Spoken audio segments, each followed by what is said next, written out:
ಭಾವುಕರಿಗಳ ನಮಸ್ಕಾರಗಳು. ಶ್ರೀನಿವಾಸೇತಿ ಶ್ರೇಷ್ಠದಯಾಪಾತ್ರಂ ಗುಣಾನ್ವಿತಃ ಕೌಶಿಕೋऽನन्तರಂಗಾರ್ಯಶ್ಚಿರಂ ವಿಜೇತಾಹಂ ಭುವಿ ಯಸ್ಯಾತ್ಮೀಯಪರಂ ವರಪ್ರದಗುರೋ ವೈರಾಗ್ಯಭಾಗ್ಯೋ ರಥೋ ವೇದಾಂತಾಮೃತಸಾರವಂತಮನಘಾತ್ ಶ್ರೀನಿವಾಸಾತ್ ಗುರೋಃ ಶ್ರೀಶೈಲಾನ್ವಯಕೌಸ್ತುಭಸ್ಥಿತನಿಯಂ ಶ್ರೇಯೋನಿಧೇ ಶ್ರೀನಿಧೇಃ ವಂದೇ ಸಾಧುಕಟಾಕ್ಷಕೇಳಿನಿಲಯಂ ಶ್ರೀಕೃಷ್ಣಸದ್ದೇಶಿಕಂ श्रीवासरङ्गपरकालमुनित्रयाप्तलक्ष्मात्मरक्षण इति त्वैगागमान्तम् आचार्यभक्तिपरिपूतमनर्घशीलं गोपालदेशिकमुनिं गुरुमाश्रयामः। नारायणाख्येतिराजपदाब्जभृङ्ग श्रीवासयोगिगुरुणार्पितभारमीशे भक्त्यादिपूर्णवरदारिकृपात्तचिह्नं श्रीनिवासमुनिवर्यमहं प्रपद्ये। श्रीनारायणयोगीन्द्रवरदारिकृपाश्रयं रङ्गेशपादविनतं श्रीनिवासमुनिं भजे। श्रीमान् वेङ्कटनाथार्य कवितार्किक केसरी वेदान्ताचार्यवर्यो मे सन्निधत्तां सदा हृदि यो नित्यमच्युतपदाम्बुजयुग्मरुक्मं व्यामोहतस्तरितराणि तनाय मेने अस्मद्गुरोर्भगवतोऽस्य दैकसिन्धो रामानुजस्य चरणौ शरणं प्रपद्ये। विगाहे आमनं तीर्थं साधुवृन्दावने स्थितं निरस्तजिह्मगस्पर्शेऽत्र कृष्णकृतातरः नाथेन मुनिनाथेन भवेयं नाथवानहं यस्य नैगमिकं तत्त्वं हस्तामलकृताङ्गतं यस्य सारस्वतस्रोतो कुलामोदवासितं श्रुतीनां विश्वमायालं शठारिं तमुपास्महे। वन्दे वैकुण्ठसेनान्यं देवं सूत्रवती सखं यद्वेत्र शिखरस्पन्दे विश्वमेतद्व्यवस्थितं सह धर्मचरीं शौरेः सम्मन्त्रितजगद्धिताम् अनुग्रहमयीं वन्दे नित्यमज्ञातनिग्रहाम् कमप्याद्यं गुरुं वन्दे कमलाग्रहमेधिनं प्रवक्ता छन्दसां वक्ता पञ्चरात्रस्य स्वयं वसुदेवसुतं देवं कंसचाणूरमर्दनं देवकी परमानन्दं कृष्णं वन्दे जगद्गुरुं पार्थाय प्रतिबोधितां भगवता नारायणेन स्वयं व्यासेन ग्रथितां पुराणमुनिना मध्ये महाभारतम् अद्वैतामृतवर्षिणीं भगवतीमष्टादशाध्यायिनीं अम्ब त्वामनुसन्दधामि भगवद्गीते भवद्वेषिणीं यत्पदाम्भोरुहध्यानविध्वस्ता शेषकल्मषः वस्तुतामुपयातोऽहं यामुनेयं नमामि तं यतिपरिपृढो यद्गीतानामतर्षेदञ्जसा निगमपरिषन्नेदीयां संनिरामयमाशयं जननपदवीयातायातश्रमापहरां धियं जनेतु समे देव श्रीमां धनञ्जय सारथिः सन्तः सारल्यः चित्ततमः प्रमथिनीमिमां भजन्तु भगवद्गीता भाष्यतात्पर्यचन्द्रिकाम्। श्रीमते रामानुजाय नमः। श्रीमते निगमान्तमहादेशिकाय नमः।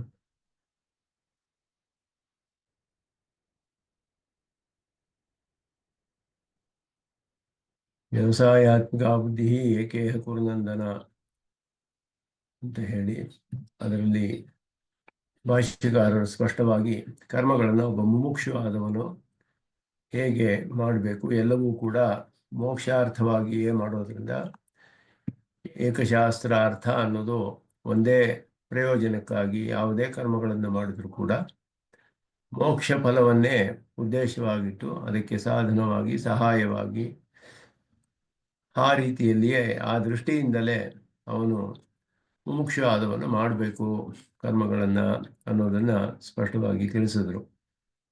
ಅದಕ್ಕೆ ಮೇಲೆ ಈಗ ಕಾಮ್ಯ ಕರ್ಮಗಳನ್ನು ಯಾರು ಮಾಡ್ತಾರೋ ಅವರ ನಿಂದೆಯನ್ನು ಇಲ್ಲಿ ಮಾಡುತ್ತೆ. ಇಲ್ಲಿ ಈ ಶ್ಲೋಕಗಳಲ್ಲಿ ಆಮಿಮಾಂ ಪುಷ್ಪಿತಾಂ ವಾಚಂ ಪ್ರವದಂತಿ ಅವಿಪಶ್ಚಿತಃ ವೇದವಾದರತಾಃ ಪಾರ್ಥ ನಾಣ್ಯದ ಸ್ಥಿತಿವಾದಿನಃ.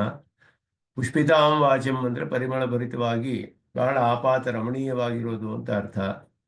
ಅಂತಹ ವಾಕ್ಯಗಳನ್ನು ಎಂದರೆ ಈ ಸ್ವರ್ಗಾದಿ ಫಲಭೋಗಗಳಿಗೆ ಅದುವೇ ಫಲ ವೇದಕ್ಕೆ ಅಂತ ಹೇಳುವಂಥವರು ಅವಿಪಶ್ಚಿತ ಜ್ಞಾನವಿಲ್ಲದವರು ಹೇಳ್ತಾರೆ. ಹಾಗೆ ಅಂದರೆ ಬ್ರಹ್ಮಜ್ಞಾನವಿಲ್ಲದವರು ಈ ಸ್ವರ್ಗಾದಿ ಫಲಭೋಗಗಳಲ್ಲಿಯೇ ಆಸಕ್ತಿ ಉಳ್ಳವರು.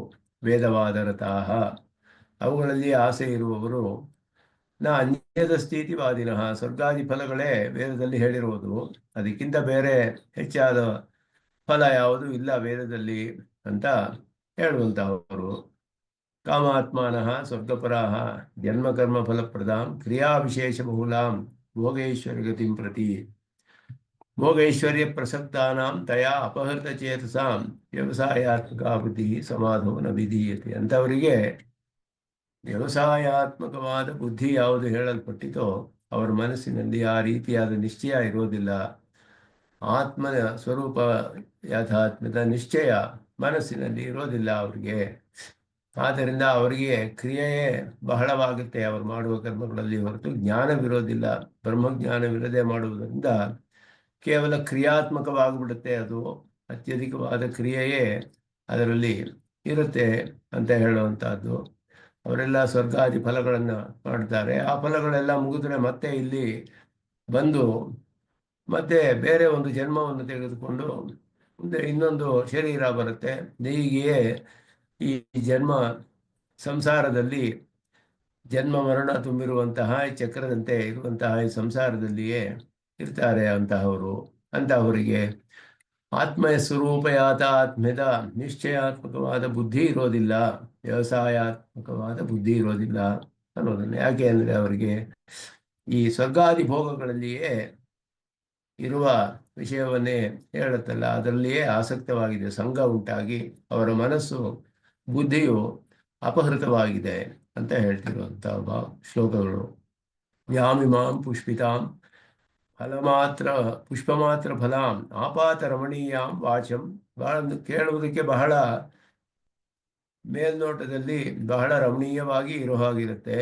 ಅವಿಪಶ್ಚಿತ ಅಲ್ಪಜ್ಞಾ ಭೋಗೈಶ್ವರ್ಯ ಗತಿಂ ಪ್ರತಿ ವರ್ತಮಾನಾಂ ಪ್ರವದಂತಿ. ಭೋಗೈಶ್ವರ್ಯ ಗತಿಂ ಪ್ರತಿ ಸ್ವರ್ಗಾದಿ ಭೋಗಗಳಲ್ಲಿಯೇ ಅಥವಾ ಐಶ್ವರ್ಯಗಳು ಇವುಗಳ ವಿಷಯದಲ್ಲೇ ಇರುವುದನ್ನು ಯಾರು ಹೇಳ್ತಾರೋ, ವೇದವಾದರತಾಃ ವೇದೇಶು ಯೇ ಸ್ವರ್ಗಾದಿ ಫಲವಾದಾಃ ತೇಷು ಸಕ್ತಾಃ. ರತಿ ಅಂದರೆ ಅತಿಯಾದ ಆಸಕ್ತಿ ಅಂತ ಅರ್ಥ. ವೇದವಾದ ರತಾಃ ಅಂದರೆ ವೇದದ ವಾಕುಗಳಲ್ಲಿಯೇ ಅತ್ಯಾಸಕ್ತಿ ಉಳ್ಳವರು. ಅಂದರೆ ಎಲ್ಲ ವೇದವೂ ಅಲ್ಲ, ವೇದವು ಪ್ರಮಾಣವೇ. ವೇದದಲ್ಲಿಯೇ ಮೋಕ್ಷಕ್ಕೂ ಕೂಡ ಸಾಧನ ಆತ್ಮಜ್ಞಾನ ಎಲ್ಲ ಉಂಟಾಗುವುದು ವೇದದಿಂದಲೇ. ಆದ್ದರಿಂದ ಸ್ವರ್ಗಾದಿ ಫಲವಾದಾಃ ಯೇ ವೇದೇಶು ತೇಷು ಸಕ್ತಾಃ. ಸ್ವರ್ಗ ಮೊದಲಾದವುಗಳ ಫಲವನ್ನು ಹೇಳುವ ಯಾವ ವಾಕ್ಯಗಳಿದೆಯೋ ವಿಧಿಗಳು, ಅವುಗಳಲ್ಲಿಯೇ ಅವರಿಗೆ ಆಸಕ್ತಿ ಉಂಟಾಗಿದೆ. ಅದರಲ್ಲಿಯೂ ಸಕ್ತಾಹ ಅನ್ನೋದು ಬಹಳ ಪ್ರಧಾನವಾದದ್ದು. ಭಾಷಿಕರು ಹೇಳ್ತಾರೆ ಸಂಘವುಳ್ಳವರು ಅಂತ ಅರ್ಥ, ಅಟ್ಯಾಚ್ಮೆಂಟ್ ಅಂತ ಅರ್ಥ. ಸಂಘವಿಲ್ಲದೆ ಅದನ್ನು ಮಾಡಬಹುದು ಮೋಕ್ಷವಾದವನು ಅಂತ ಹಿಂದಿನ ಶ್ಲೋಕದಲ್ಲಿ ಹೇಳಿದ್ರು. ಆದ್ದರಿಂದ ಇಲ್ಲಿ ಅದರಲ್ಲಿಯೇ ಸಂಘವನ್ನು ಉಳ್ಳವರು, ಅತ್ಯಂತ ಆಸಕ್ತರಾದವರು. ನಾಣ್ಯದ ಸ್ಥಿತಿ ವಾದನಃ, ಅದರ ಸಂಗಾತಿರೇಕೇಣ ಅದರಲ್ಲಿ ಅತ್ಯಧಿಕವಾದ ಸಂಘವಿರೋದರಿಂದ ಸ್ವರ್ಗಾದೇಹೇ ಅಧಿಕ ಫಲಂ ನ ಅನ್ಯದ ಸ್ಥಿತಿ ವದಂತಹ. ಸ್ವರ್ಗಕ್ಕಿಂತ ಬೇರೆ ಅಧಿಕವಾದ ಫಲವೇ ಇಲ್ಲ ಅಂತ ಹೇಳುವಂಥವರು. ಕಾಮಾತ್ಮಾನಃ ಕಾಮಪ್ರವಣ ಮನಸ್ಸಃ. ಈ ಸ್ವರ್ಗಾದಿ ಭೋಗಗಳಲ್ಲಿಯೇ ಕಾಮಗಳಲ್ಲಿಯೇ ಅವರ ಮನಸ್ಸು ಅತ್ಯಧಿಕವಾಗಿ ತುಂಬಿದೆ. ಅವರ ಮನಸ್ಸು ಸ್ವರ್ಗಪರಾಯಣಾಃ ಅಂದರೆ ಸ್ವರ್ಗಾದಿ ಫಲಾವಸಾನೆ ಪುನರ್ಜನ್ಮ ಕರ್ಮಾಖ್ಯ ಫಲ ಪ್ರಧಾನ್ ಕ್ರಿಯಾ ವಿಶೇಷ ಬಹುಳ.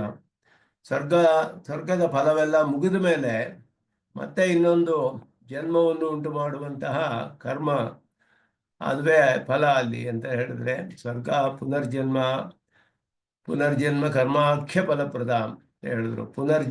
ಜನ್ಮ ಕರ್ಮ ಫಲಪ್ರದಾಂ ಅಂದರೆ ಜನ್ಮ ಕರ್ಮಾಖ್ಯ ಫಲಪ್ರದಾಂ ಅಂತ. ಜನ್ಮಕರ್ಮ ಅನ್ನುವಂತಹ ಫಲವನ್ನು ಕೊಡುವಂತಹದ್ದು ಅಂದರೆ ಜನ್ಮಕ್ಕೆ ಕಾರಣವಾಗುವ ಕರ್ಮ. ಅದರಿಂದ ಅವರಿಗೆ ಮಿಕ್ಕ ಕರ್ಮಗಳಿಂದ ಮತ್ತೆ ಜನ್ಮವನ್ನು ಪಡೆದುಕೊಳ್ತಾರೆ. ಆದ್ದರಿಂದ ಅವರು ಮಾಡುವಂತಹ ಕರ್ಮಗಳು ಕ್ರಿಯಾ ವಿಶೇಷ ಬಹುಳವಾಗುತ್ತೆ. ಯಾಕೆ ಅಂದರೆ ತತ್ವಜ್ಞಾನ ರಹಿತತೆಯ ಕ್ರಿಯಾ ವಿಶೇಷ ಪ್ರಚುರಾಂ. ಅದರಲ್ಲಿ ಕ್ರಿಯೆಯೇ ಅಧಿಕವಾಗಿರುತ್ತೆಯೇ ಹೊರತು ಅವರಿಗೆ ತತ್ವಜ್ಞಾನವು ಇರೋದಿಲ್ಲ ಅಂತ ಹೇಳಿದ್ರೆ ಬ್ರಹ್ಮನ ಜ್ಞಾನವಿಲ್ಲದೆ ಕೇವಲ ಕರ್ಮವನ್ನು ಮಾಡ್ತಾರೆ ಅವರು. ಭೋಗೈಶ್ವರ್ಯ ಗತಿಂ ಪ್ರತಿ ವರ್ತಮಾನಾಂ ಯಾಮಿಮಾಂ ಪುಷ್ಪಿತಾಂ ವಾಚಂ ಯೇ ಪ್ರವದಂತಿ ಇತಿ ಸಂಬಂಧ. ಭೋಗೈಶ್ವರ್ಯ ಗತಿಂ ಪ್ರತಿ ವರ್ತಮಾನಾಂ ಯಾಮಿಮಾಂ ಪುಷ್ಪಿತಾಂ ವಾಚಂ. ಅವುಗಳ ಗತಿಗೆ ಹೇಳುವಂತಹ ಈ ವಾಕ್ಯಗಳನ್ನು ಯಾರು ಹೇಳ್ತಾರೋ ಅವರಿಗೆ ಅಂತ ಅರ್ಥ. ಅದರಲ್ಲಿಯೇ ಅವರಿಗೆ ಆಸಕ್ತಿ ಇದೆ. ತೇಷಾಂ ಭೋಗೈಶ್ವರ್ಯ ಪ್ರಸಕ್ತಾನ. ತೇಷಾಂ ಅಂದರೆ ಭೋಗೈಶ್ವರ್ಯ ಪ್ರಸಕ್ತಾನಾಂ, ಭೋಗ ಐಶ್ವರ್ಯಗಳಲ್ಲಿಯೇ ಅತ್ಯಂತ ಅಧಿಕವಾದ ಸಂಘವನ್ನು ಉಳ್ಳವರು, ಅವರು ತಯಾ ವಾಚ, ಆ ವಾಕುಗಳಿಂದ ಅಂದರೆ ಭೋಗೈಶ್ವರ್ಯ ವಿಷಯ ವಾಚ, ಆ ಸ್ವರ್ಗಾದಿ ಫಲಗಳನ್ನೇ ಹೇಳುತ್ತೆ ಹೇಳುವಂತಹ ಆ ವಾಕ್ಯಗಳಿಂದ ಅಪಹೃತ ಜ್ಞಾನಾನಾಂ, ಅದರಿಂದ ಅವರ ಮನಸ್ಸು, ಅವರ ಜ್ಞಾನವು ಅಪಹೃತವಾಗಿದೆ. ಆದ್ದರಿಂದ ಅವರಿಗೆ ಯಥೋದಿತ ವ್ಯವಸಾಯಾತ್ಮಿಕ ಬುದ್ಧಿ, ಹಿಂದೆ ಉಪದೇಶಿಸಲ್ಪಟ್ಟ ಈ ವ್ಯವಸಾಯಾತ್ಮಿಕ ಬುದ್ಧಿ ಅಂತ ಹೇಳಿ ಯಾವುದು ಇದೆಯೋ ಅಂತಹ ಒಂದು ಬುದ್ಧಿ, ಮೋಕ್ಷಪರವಾದ ಬುದ್ಧಿ ಮನಸ್ಸಿನಲ್ಲಿ ಉಂಟಾಗುವುದಿಲ್ಲ. ಮನಸ್ಸಿನ ವಿಧೀಯತೆ ನೋತ್ಪದ್ಯತೆ, ಮನಸ್ಸು ಸಮಾಧಿ ಅನ್ನೋದಕ್ಕೆ ಮನಸ್ಸು ಅನ್ನುವ ಅರ್ಥವನ್ನ ಸಮಾಧೀಯತೆ ಅಸ್ಮಿನ್ ಆತ್ಮಜ್ಞಾನಂ ಇತಿ ಸಮಾಧಿ ಮನಃ ಅಂತ ಹೇಳಿದ್ರು. ಆತ್ಮಜ್ಞಾನವು ಎಲ್ಲಿ ನಿಶ್ಚಯಾತ್ಮಕವಾಗಿ ಇಡಲ್ಪಡುತ್ತೋ ಅದು ಮನಸ್ಸು ಸಮಾಧಿ ಅಂತ ಹೇಳಲ್ಪಡುತ್ತೆ. ಆತ್ಮಜ್ಞಾನ ನಿಶ್ಚಯ ಉಂಟಾಗೋದಿಲ್ಲ ಅವರಿಗೆ ಅಂತ ಅರ್ಥ. ತೇಷಾಂ ಮನಸ್ಸಿ ಆತ್ಮಯಾಥಾತ್ಮ ನಿಶ್ಚಯ ಪೂರ್ವಕ ಮೋಕ್ಷ ಸಾಧನಭೂತ ಕರ್ಮ ವಿಷಯ ಬುದ್ಧಿ, ಕರ್ಮ ವಿಷಯವಾದ ಬುದ್ಧಿ ಉಂಟಾಗೋದಿಲ್ಲ. ಎಂತಹ ಕರ್ಮ ವಿಷಯವಾದ ಬುದ್ಧಿ ಅಂದರೆ ಮೋಕ್ಷ ಸಾಧನಭೂತವಾದ ಕರ್ಮ ವಿಷಯ, ಕರ್ಮಗಳೆಲ್ಲ ಮೋಕ್ಷಕ್ಕೆ ಸಾಧನವಾದದ್ದು ಅನ್ನುವಂತಹ ಆ ವಿಷಯದಲ್ಲಿ ಬುದ್ಧಿ ಉಂಟಾಗೋದಿಲ್ಲ. ಆ ಕರ್ಮ ವಿಷಯವಾದ ಬುದ್ಧಿ ಮೋಕ್ಷ ಸಾಧನಭೂತ ಅಂತ ಹೇಳಬೇಕಾದ್ರೆ ಅದಕ್ಕೆ ಏನು ವಿಶೇಷವಿರಬೇಕು ಅಂದರೆ ಆತ್ಮಯಾಥ ಆತ್ಮನಿಶ್ಚಯ ಪೂರ್ವಕವಾಗಿರಬೇಕು. ಆತ್ಮಯಾಥ ಆತ್ಮನಿಶ್ಚಯ ಪೂರ್ವಕವಾದ ಅದಿದ್ದರೆ ಅದರಿಂದ ಅವರು ಮೋಕ್ಷ ಸಾಧನಭೂತವಾದ ಕರ್ಮಗಳೆಲ್ಲ ಮೋಕ್ಷಕ್ಕೆ ಸಾಧನವಾಗುತ್ತೆ. ಆಗ ಅಂತಹ ಒಂದು ಬುದ್ಧಿಯು ಕದಾಚಿದಪಿ ನೋತ್ಪದ್ಯತೆ, ಯಾವ ಕಾರಣದಿಂದಲೂ ಎಂದು ಅವರಿಗೆ ಆ ಬುದ್ಧಿ ಉಂಟಾಗುವುದಿಲ್ಲ. ಅವರು ಸ್ವರ್ಗಾದಿ ಫಲಗಳನ್ನೇ ನಂಬಿಕೊಂಡು ಅದರಲ್ಲಿಯೇ ಅತ್ಯಂತ ಆಸಕ್ತಿ ಹೊಂದಿ ಆ ಹೇಳುವ ವೇದದ ಉಪದೇಶಗಳೇನಿದೆಯೋ ಅದುವೇ ವೇದದಲ್ಲಿ ಹೇಳಿರುವ ಫಲ, ಅದಕ್ಕಿಂತ ಅಧಿಕವಾದ ಫಲವೇ ಇಲ್ಲ ವೇದಗಳಲ್ಲಿ, ಇದುವೇ ಹೇಳಿರೋದು ವೇದದಲ್ಲಿ ಹೇಳಿ ಅದರಲ್ಲಿ ಅತ್ಯಂತ ಆಸಕ್ತರಾಗಿ ಜ್ಞಾನ ಪ್ರಾಚುರ್ಯ ಇಲ್ಲದೇ ಇರೋದರಿಂದ ಕರ್ಮ ಪ್ರಾಚುರ್ಯವೇ ಅಲ್ಲಿ ಅಧಿಕವಾದ, ಕ್ರಿಯಾ ವಿಶೇಷವೇ ಅಧಿಕವಾಗಿ ಇರುತ್ತೆ. ಅಂತಹ ಕರ್ಮಗಳಲ್ಲಿ ಇರ್ತಾರವರು ಮುಮುಕ್ಷುಗಳು. ಅತಃ ಕಾಮ್ಯೇಶು ಕರ್ಮಸು ಮುಮುಕ್ಷುಣಾನ ಸಂಘ ಕರ್ತವ್ಯ, ಸಂಘವಿರಬಾರ್ದು, ಮಾಡಲೇಬಾರ್ದು ಅಂತ ಹೇಳಿಲ್ಲ. ಕಾಮ್ಯ ಕರ್ಮಗಳನ್ನು ಮುಮುಕ್ಷು ಮಾಡಲೇಬಾರ್ದು ಅಂತ ಹೇಳಲಿಲ್ಲ. ಕಾಮ್ಯೇಶು ಕರ್ಮಸು ಸಂಘ ನ ಕರ್ತವ್ಯ, ಅದರಲ್ಲಿ ಆಸಕ್ತಿಯನ್ನು ಹೊಂದಬಾರದು, ಅಂದರೆ ಆ ಫಲಗಳಲ್ಲಿಯೇ ಆಸಕ್ತಿ ಹೊಂದಬಾರದು. ಕಾಮ್ಯ ಕರ್ಮಗಳನ್ನು ಮಾಡಬಹುದು, ಫಲಗಳಲ್ಲಿ ಆಸಕ್ತಿ ಇಲ್ಲದೆ ಮೋಕ್ಷಕ್ಕೆ ಸಾಧನಭೂತ ಅಂತ ಹೇಳಿ ಆ ಬುದ್ಧಿಯಿಂದ ಮಾಡಿದ್ರೆ ಮಾಡಬಹುದು, ನಿಷೇಧವಿಲ್ಲ. ಆದರೆ ಸಂಘವೇ ಇಲ್ಲಿ ನಿಷೇಧಿಸಲ್ಪಡ್ತಾ ಇರೋದು. ಅದರಲ್ಲಿ ಆ ಸಂಘದಿಂದಲೇ ಅತ್ಯಂತ ಆಸಕ್ತಿಯಿಂದಲೇ ಅದುವೇ ವೇದದಲ್ಲಿರುವ ಉಪದೇಶ ಅಂತ ಅವರು ವಾದ ಮಾಡ್ತಾರೆ. ಅದರಲ್ಲಿಯೇ ಆಸಕ್ತರಾಗಿದ್ದಾರೆ ಹೇಳೋದು. ಅದನ್ನು ಸ್ವಾಮಿ ದೇಶಿಕನ್ ವಿವರಿಸ್ತಾರೆ ಇಲ್ಲಿ. ಕಾಮ್ಯ ಕರ್ಮ ವಿಷಯ ಬುದ್ಧಿತಃ ಮೋಕ್ಷ ಸಾಧನಭೂತ ಕರ್ಮ ವಿಷಯಾಯ ಬುದ್ಧೇ ವೈಲಕ್ಷಣ್ಯಂ ಉಪಪಾದ್ಯ. ಹಿಂದೆ ಕಾಮ್ಯ ಕರ್ಮ ವಿಷಯದಲ್ಲಿರುವ ಬುದ್ಧಿಗೂ ಮೋಕ್ಷಕ್ಕೆ ಸಾಧನವಾದ ಕರ್ಮ ಅನ್ನುವಂತಹ ವಿಷಯದಲ್ಲಿ ಆ ರೀತಿಯಾದ ಬುದ್ಧಿಗೂ ವೈಲಕ್ಷಣ್ಯವನ್ನು ಹೇಳಿ, ಅನಂತರಂ ಮೋಕ್ಷ ಸಾಧನೆ ಪ್ರವೃತ್ತಿ ಶೈಘ್ರ್ಯಾರ್ಥಂ ಇತರ ಫಲ ವೈತೃಷ್ಣ್ಯ ಜನನಾಯ ತತ್ತತ್ ಫಲ ಸಾಧನ ಕರ್ಮ ಅಧಿಕೃತಾನ್ ನಿಂದತಿ ಇತಿ ಉಪರಿತನ ಶ್ಲೋಕತ್ರಯಂ ಅವತಾರಯತಿ ಅಥೇತಿ. 3 ಶ್ಲೋಕಗಳು ಇಲ್ಲಿ. ಅದನ್ನು ಇಲ್ಲಿ ಆರಂಭಿಸುವುದು ಯಾಕೆ ಅಂತ ಹೇಳಿದ್ರೆ, ಮೊದಲು ವೈಲಕ್ಷಣ್ಯವನ್ನು ಹೇಳಿದ್ರು. ಮೋಕ್ಷ ಸಾಧನಭೂತವಾದ ಕರ್ಮ, ಅಂತಹ ಕರ್ಮದ ವಿಷಯದಲ್ಲಿ ಮೋಕ್ಷಕ್ಕೆ ಸಾಧನ ಅನ್ನುವಂತಹ ಬುದ್ಧಿಯನ್ನು ಇಟ್ಟುಕೊಂಡು ಮಾಡೋದಕ್ಕೂ ಕೇವಲ ಕಾಮ್ಯ ಕರ್ಮ ಅಂತ ಬುದ್ಧಿಯನ್ನು ಇಟ್ಟುಕೊಂಡು ಮಾಡೋಕ್ಕೂ ವ್ಯತ್ಯಾಸವನ್ನು ತೋರಿಸಿ, ಅದು ಅಲ್ಪವಾದ ಅಸ್ಥಿರವಾದ ಫಲ ಕೊಡುತ್ತೆ, ಇದು ಮೋಕ್ಷಕ್ಕೆ ಸಾಧನವಾಗುತ್ತೆ ಹೀಗೆ ಮಾಡಿದ್ರೆ ಅಂತ ಹೇಳಿ ಆ ರೀತಿಯಾದ ವ್ಯತ್ಯಾಸವನ್ನು ತೋರಿಸಿ ಈಗ ಮೋಕ್ಷ ಸಾಧನೆಯಲ್ಲಿ ಈಗ ಪ್ರವೃತ್ತಿಯನ್ನು ಶೀಘ್ರಗೊಳಿಸಬೇಕು. ಆದಷ್ಟು ಬೇಗ ಹಾಗೆಯೇ ಮಾಡುವ ಹಾಗೆ ಉಂಟಾಗಬೇಕು. ಮೊದಲು ವೈಲಕ್ಷಣ್ಯ ತಿಳಿಸಿದ ಮೇಲೆ ಅದರಲ್ಲಿ ಪ್ರವೃತ್ತಿ ಶೀಘ್ರವಾಗಿ ಏರ್ಪಡುವಂತೆ ಮಾಡಬೇಕು. ಇತರ ಮಿಕ್ಕ ಫಲಗಳಲ್ಲಿ ವಿತೃಷ್ಣ ಉಂಟಾಗಬೇಕು, ಅಂದರೆ ಅದು ಮಾಡಬಾರ್ದು ಅನ್ನುವ ಬುದ್ಧಿ, ಅದನ್ನು ತ್ಯಾಗ ಮಾಡಬೇಕು, ಆಸೆಯನ್ನು ಬಿಡಬೇಕು. ಅದರಲ್ಲಿ ತೃಷ್ಣ ಅಂದರೆ ಆಸರೆ, ವೈತೃಷ್ಣ ಜನನಾಯ, ಅದರಲ್ಲಿ ಆಸೆ ಹೋಗಬೇಕಾದರೆ ಅದಕ್ಕೋಸ್ಕರ ಆಯಾ ಫಲಗಳನ್ನೇ ಸಾರಿಸುವ ಕರ್ಮಗಳು ಯಾವುದಿದೆಯೋ ಅವುಗಳನ್ನೇ ಅದರಲ್ಲೇ ಅಧಿಕರಿಸಿರುವವರು, ಅದನ್ನೇ ಅನುಷ್ಠಾನ ಮಾಡ್ತಾ ಇರೋರು, ಅವರನ್ನ ನಿಂದನೆ ಮಾಡ್ತಾ ಇದ್ದಾರೆ ಈ ಶ್ಲೋಕಗಳಿಂದ ಅಂತ ಹೇಳ್ತಿದ್ದಾರೆ.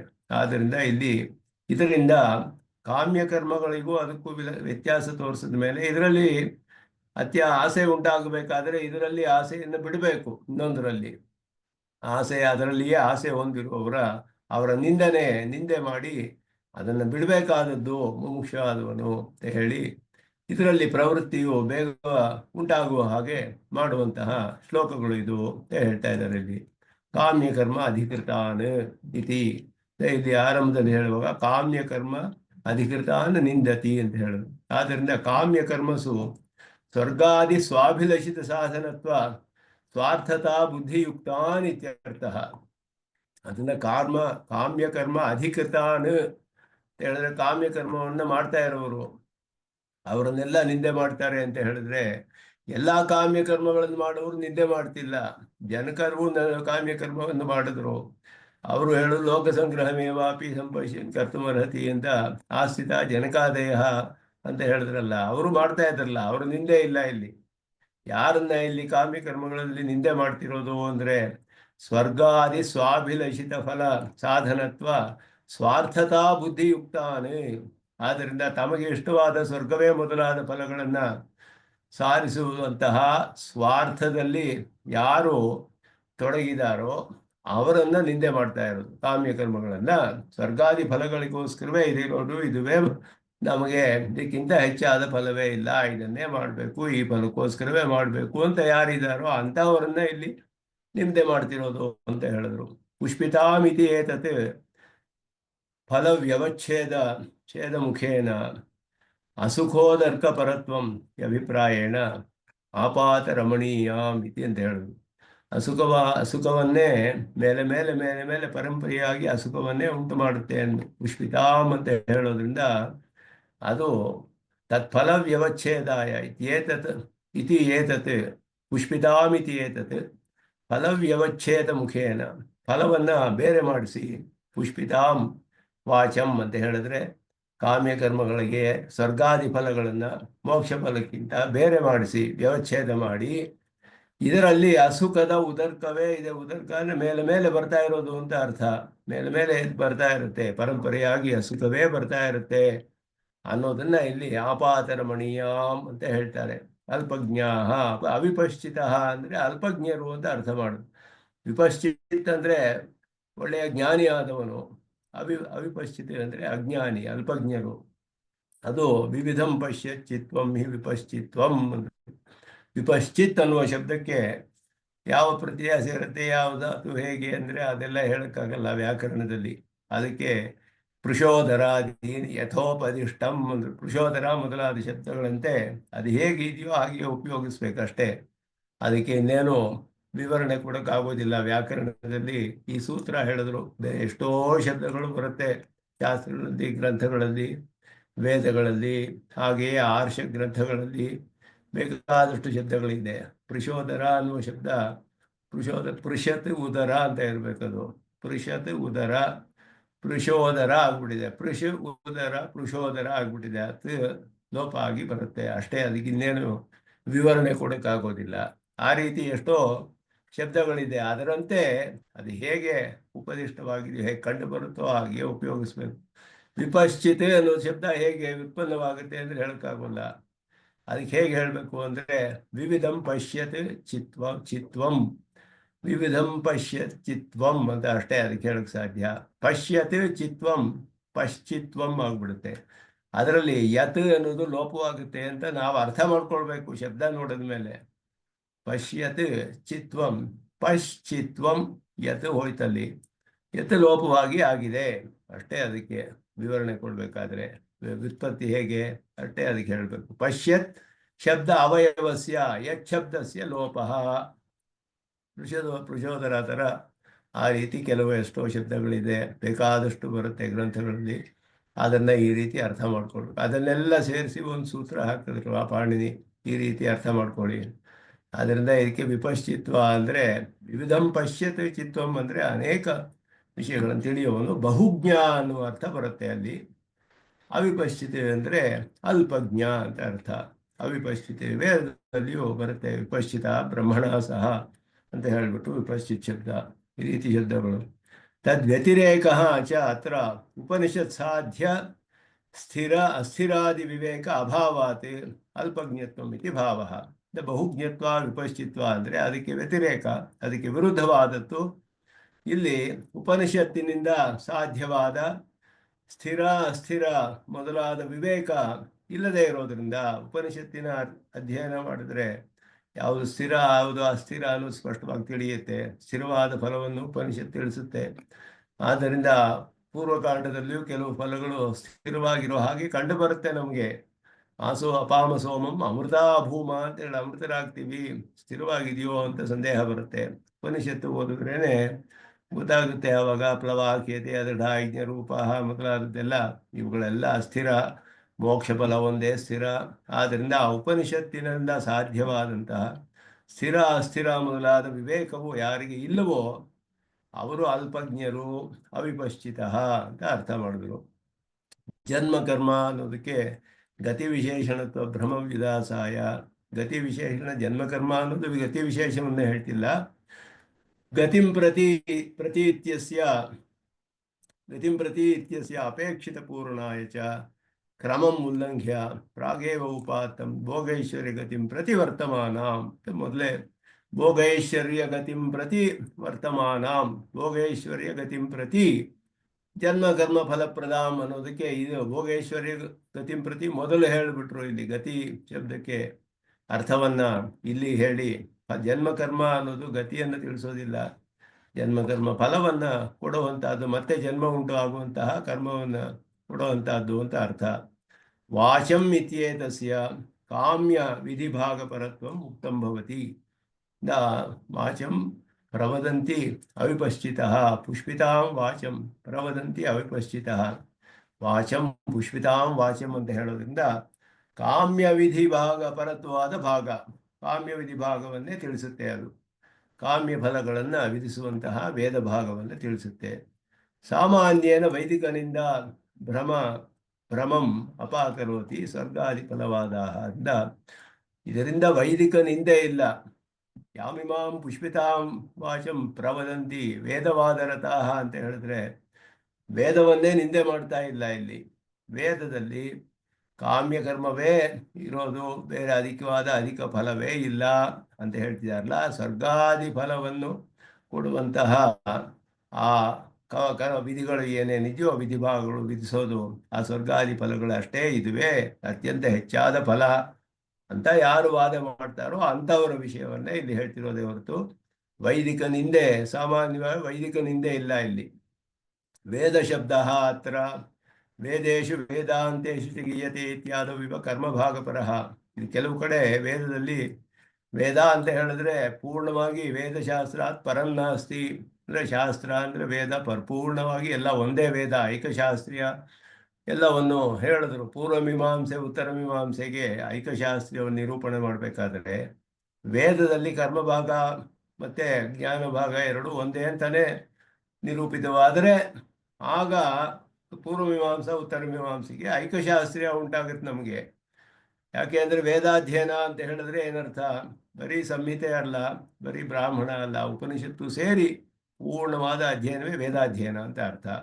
ಆ ವೇದಾಧ್ಯಯನದಲ್ಲಿ ಪೂರ್ವಕಾಂಡದಲ್ಲಿ ಮಾಡುವ ಅರ್ಥವನ್ನು ಪೂರ್ವಮೀಮಾಂಸೆ ಜೈಮಿನಿ ಬರೆದು, ಉತ್ತರಕಾಂಡವನ್ನು ಬಾದರಾಯಣ ಬರೆದು, ಇದೆರಡು ಒಂದೇ ವೇದಕ್ಕೆ ಸೇರಿದ್ದು, ಒಂದೇ ವೇಗದ ಎರಡು ಭಾಗಗಳನ್ನು ತಿಳಿಸುವಂತಹದ್ದು. ಅದರಿಂದ ಒಂದೇ ಶಾಸ್ತ್ರ ಆಯ್ತು ಎರಡು ಸೇರಿ. ಈಗ ಏಕಶಾಸ್ತ್ರ ಅನ್ನೋದು ಸಿಗುತ್ತೆ ನಮಗೆ, ಸಿದ್ಧಿಸುತ್ತೆ ಅಲ್ಲಿ. ಆದರೆ ಕೆಲವು ಕಡೆ ಕರ್ಮಭಾಗವನ್ನು ಉಪನಿಷತ್ ಭಾಗವನ್ನು ಬೇರೆ ಬೇರೆಯಾಗಿಯೂ ಹೇಳಲ್ಪಟ್ಟಿದೆ. ಅದು ಬೇರೆ ಒಂದು ಪ್ರಕರಣದಲ್ಲಿ ಆಯಾ ವಿಶೇಷವಾದ ಅರ್ಥಗಳನ್ನು ತಿಳಿಸೋದಕ್ಕೋಸ್ಕರ ಆ ರೀತಿ ಹೇಳಿದೆ.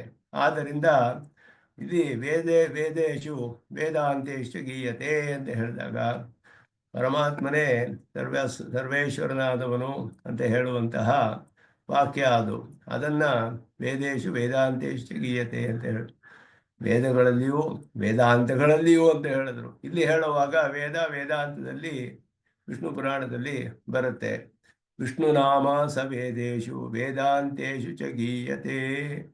ವೇದಾಂತಗಳಲ್ಲೆಲ್ಲ ವಿಷ್ಣು ಅನ್ನುವ ಹೆಸರಿಂದ ಪರಂಬ್ರಹ್ಮನು ಹೇಳಲ್ಪಟ್ಟಿದ್ದಾನೆ, ಸ್ತೋತ್ರ ಮಾಡಲ್ಪಟ್ಟಿದ್ದಾನೆ. ಅದರಿಂದ ವೇದಾರ್ಥ ಸಂಗ್ರಹದಲ್ಲಿ ಭಾಷಿಕಾರರು ವೇದಾರ್ಥ ಅನ್ನುವಾಗ ವೇದಾಂತ ಎರಡು ಸೇರಿದೆ ಅನ್ನೋದ ವಿಷ್ಣವೇ ನಮಃ ಅಂತ ಮಂಗಳ ಶ್ಲೋಕ ಮಾಡಿದ್ರು. ಅಂದ ಅಲ್ಲಿ ವಿಷ್ಣವೇ ನಮಃ ವಿಷ್ಣು ಅನ್ನುವ ನಾಮವನ್ನು ತಗೊಳ್ತಾರೆ ಆರಂಭದ ಮಂಗಳ ಶ್ಲೋಕದಲ್ಲಿ. ವೇದಾರ್ಥ ಸಂಗ್ರಹದಲ್ಲಿ ವೇದಾಂತ ಎರಡು ಸೇರಿದೆ, ಬರೀ ವೇದ ಮಾತ್ರ, ಪೂರ್ವಕಾಂಡವಲ್ಲ ಇಲ್ಲಿ ಅಂತ ಅರ್ಥ ಹೇಳೋದಕ್ಕೆ. ಅದು ವಿಷ್ಣು ಪುರಾಣದಲ್ಲಿ ವಿಷ್ಣು ನಾಮಾಸ ವೇದೇಶು ವೇದಾಂತೇಶು ಚ ಗೀಯತೆ ಹೇಳುವಾಗ ಇಲ್ಲಿ ವೇದಾಂತಗಳಲ್ಲಿ ವಿಭಾಗ ಮಾಡಿ ಅರ್ಥ ಮಾಡ್ಕೊಳ್ಬೇಕು. ಇದು ಕರ್ಮಕಾಂಡ, ಇದು ಜ್ಞಾನಕಾಂಡ ಅಂತ ಹೇಳಿ ಆ ರೀತಿಯಾದ ಅರ್ಥ ಇಲ್ಲಿ ವೇದ ಶಬ್ದದಲ್ಲಿ ತಿಳಿಸಲ್ಪಟ್ಟಿದೆ.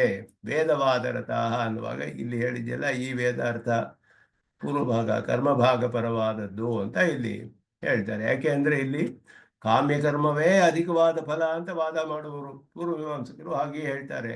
ಅವರಿಗೆ ಮೋಕ್ಷ ಅನ್ನೋದಿಲ್ಲ. ಅವರಿಗೇನು ಮೋಕ್ಷ ಅಂದರೆ ಪ್ರಾರಬ್ಧ ಕರ್ಮ ಹೋಗ್ಬೇಕಷ್ಟೇ. ಅವರಿಗೆ ವೇದಾಂತ ಎಲ್ಲ ಅರ್ಥವಾದ ಅಂತ ಹೇಳ್ತಾರೆ. ಅವರಿಗೆ ಬ್ರಹ್ಮವಲ್ಲೇ ಒಪ್ಕೊಳ್ಳಿಲ್ವಲ್ಲ. ಆದ್ದರಿಂದ ಅವರಿಗೆ ಸ್ವರ್ಗಾದಿ ಫಲಗಳೇ ಉಪನಿಷತ್ತಲ್ಲಿ ಹೇಳಿರುವ ಮೋಕ್ಷ ಫಲ, ಅಲ್ಲಿ ಹೇಳಿರುವ ಅನುಭವಗಳೆಲ್ಲ ಸ್ವರ್ಗಾದಿ ಲೋಕಗಳಲ್ಲಿ ಹೇಳಿರೋದಷ್ಟೇ. ಹಾಗೆ ವಾದ ಮಾಡ್ತಾರೆ ಅವರು.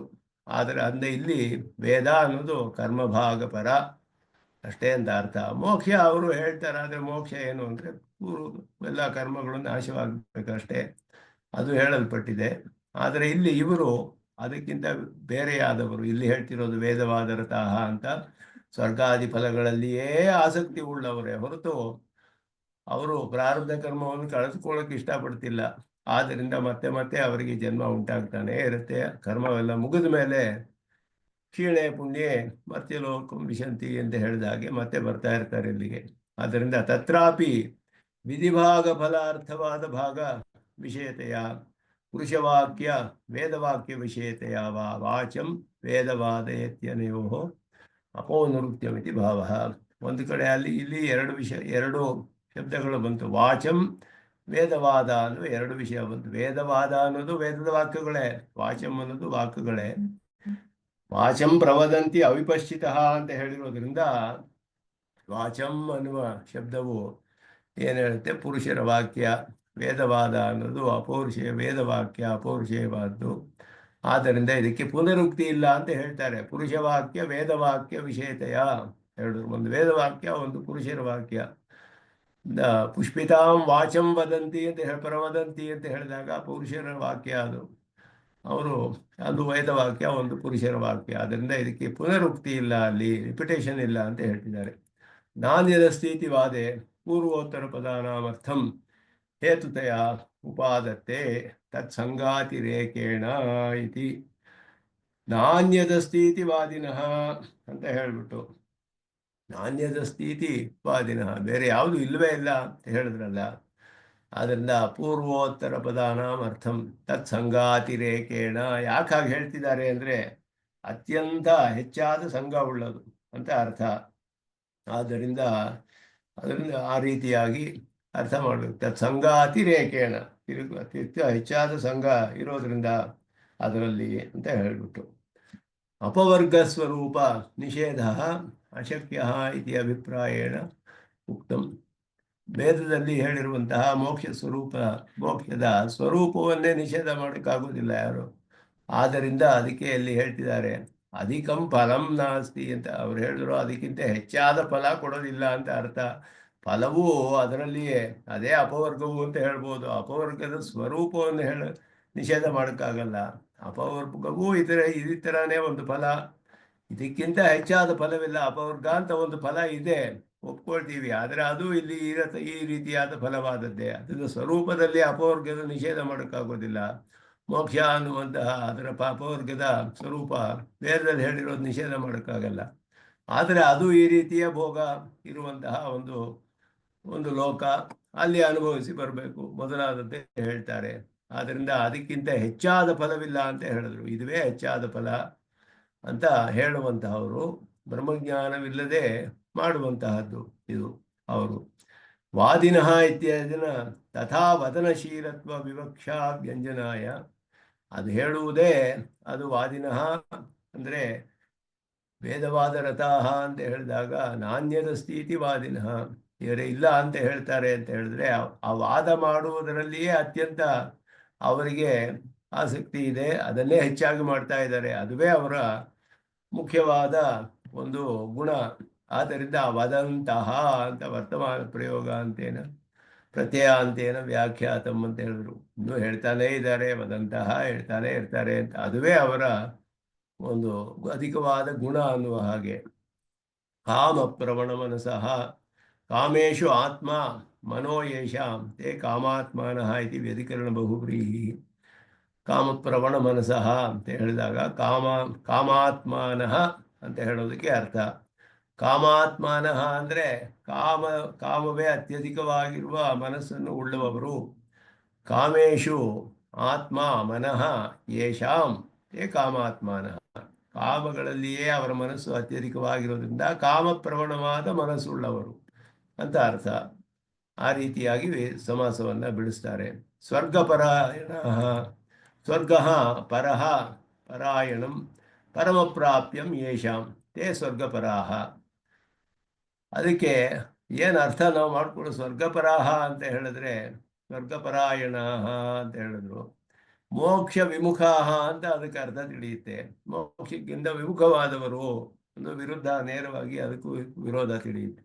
ಸ್ವರ್ಗಪರಾಹ ಅಂತ ಹೇಳಿದ್ರೆ ಸ್ವರ್ಗವೇ ಅವರಿಗೆ ಪರಮ ಪ್ರಾಪ್ಯವಾದದ್ದು ತಿಳಿದಿರೋದ್ರಿಂದ ಮೋಕ್ಷ ವಿಮುಖರಾದವರು, ಆ ರೀತಿ ಅರ್ಥ ಬರುತ್ತೆ. ಕಾಮಾತ್ಮಾನಃ ಸ್ವರ್ಗಪರಾಹ ಇತಿ ಪದದ್ವಯಸ್ಯ ಸಾಮಾನ್ಯ ವಿಶೇಷ ವಿಷಯತೆಯ ದೃಷ್ಟ ಅದೃಷ್ಟ ವಿಷಯತೆಯ ವಾ ಹೇತು ಸಾಧ್ಯ ವಿಷಯತೆಯ ವಾ ಕಾಮೋನ್ಮುಖ್ಯ ಅನ್ಯ ವೈಮುಖ್ಯ ಪರತೆಯ ವಾ ಪುನರುಕ್ತಿ ಪರಿಹಾರ.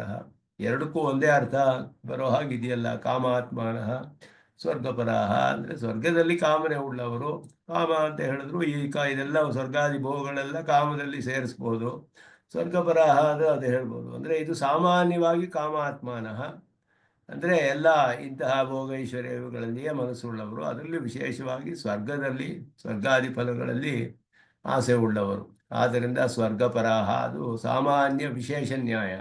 ಆ ರೀತಿ ಹೇಳಿದ್ರೆ ಪುನರುಕ್ತಿ ಇರೋದಿಲ್ಲ. ಅಥವಾ ದೃಷ್ಟ ಅದೃಷ್ಟ ವಿಷಯತೆಯ ಕಾಮಾತ್ಮಾನಃ ಅನ್ನೋರು ದೃಷ್ಟವಾದ ಫಲಗಳಲ್ಲಿ ಆಸೆ ಉಳ್ಳವರು, ಸ್ವರ್ಗಪರಾಹ ಅನ್ನೋರು ಅದೃಷ್ಟವಾದ ಸ್ವರ್ಗಾದಿ ಫಲಗಳಲ್ಲಿ ಆಸೆ ಉಳ್ಳವರು. ಆದರೂ ಆ ರೀತಿಯೂ ಅದನ್ನು ವಿಭಾಗ ಮಾಡ್ಬೋದು. ಪುನರುಕ್ತಿಯನ್ನು ಪರಿಹಾರ ಮಾಡೋದಕ್ಕೆ ಹೇಳ್ತಾ ಇದ್ದಾರೆ. ಹೇತು ಸಾಧ್ಯ ವಿಷಯತೆಯ ಕಾಮನೆ ಇರೋದರಿಂದ ಸ್ವರ್ಗಾದಿಗಳಲ್ಲಿ ಫಲ ಆಸೆ ಬಂದಿದೆ ಅವರಿಗೆ. ಒಂದು ಕಾರಣ, ಒಂದು ಹೇತು, ಇನ್ನೊಂದು ಸಾಧ್ಯ.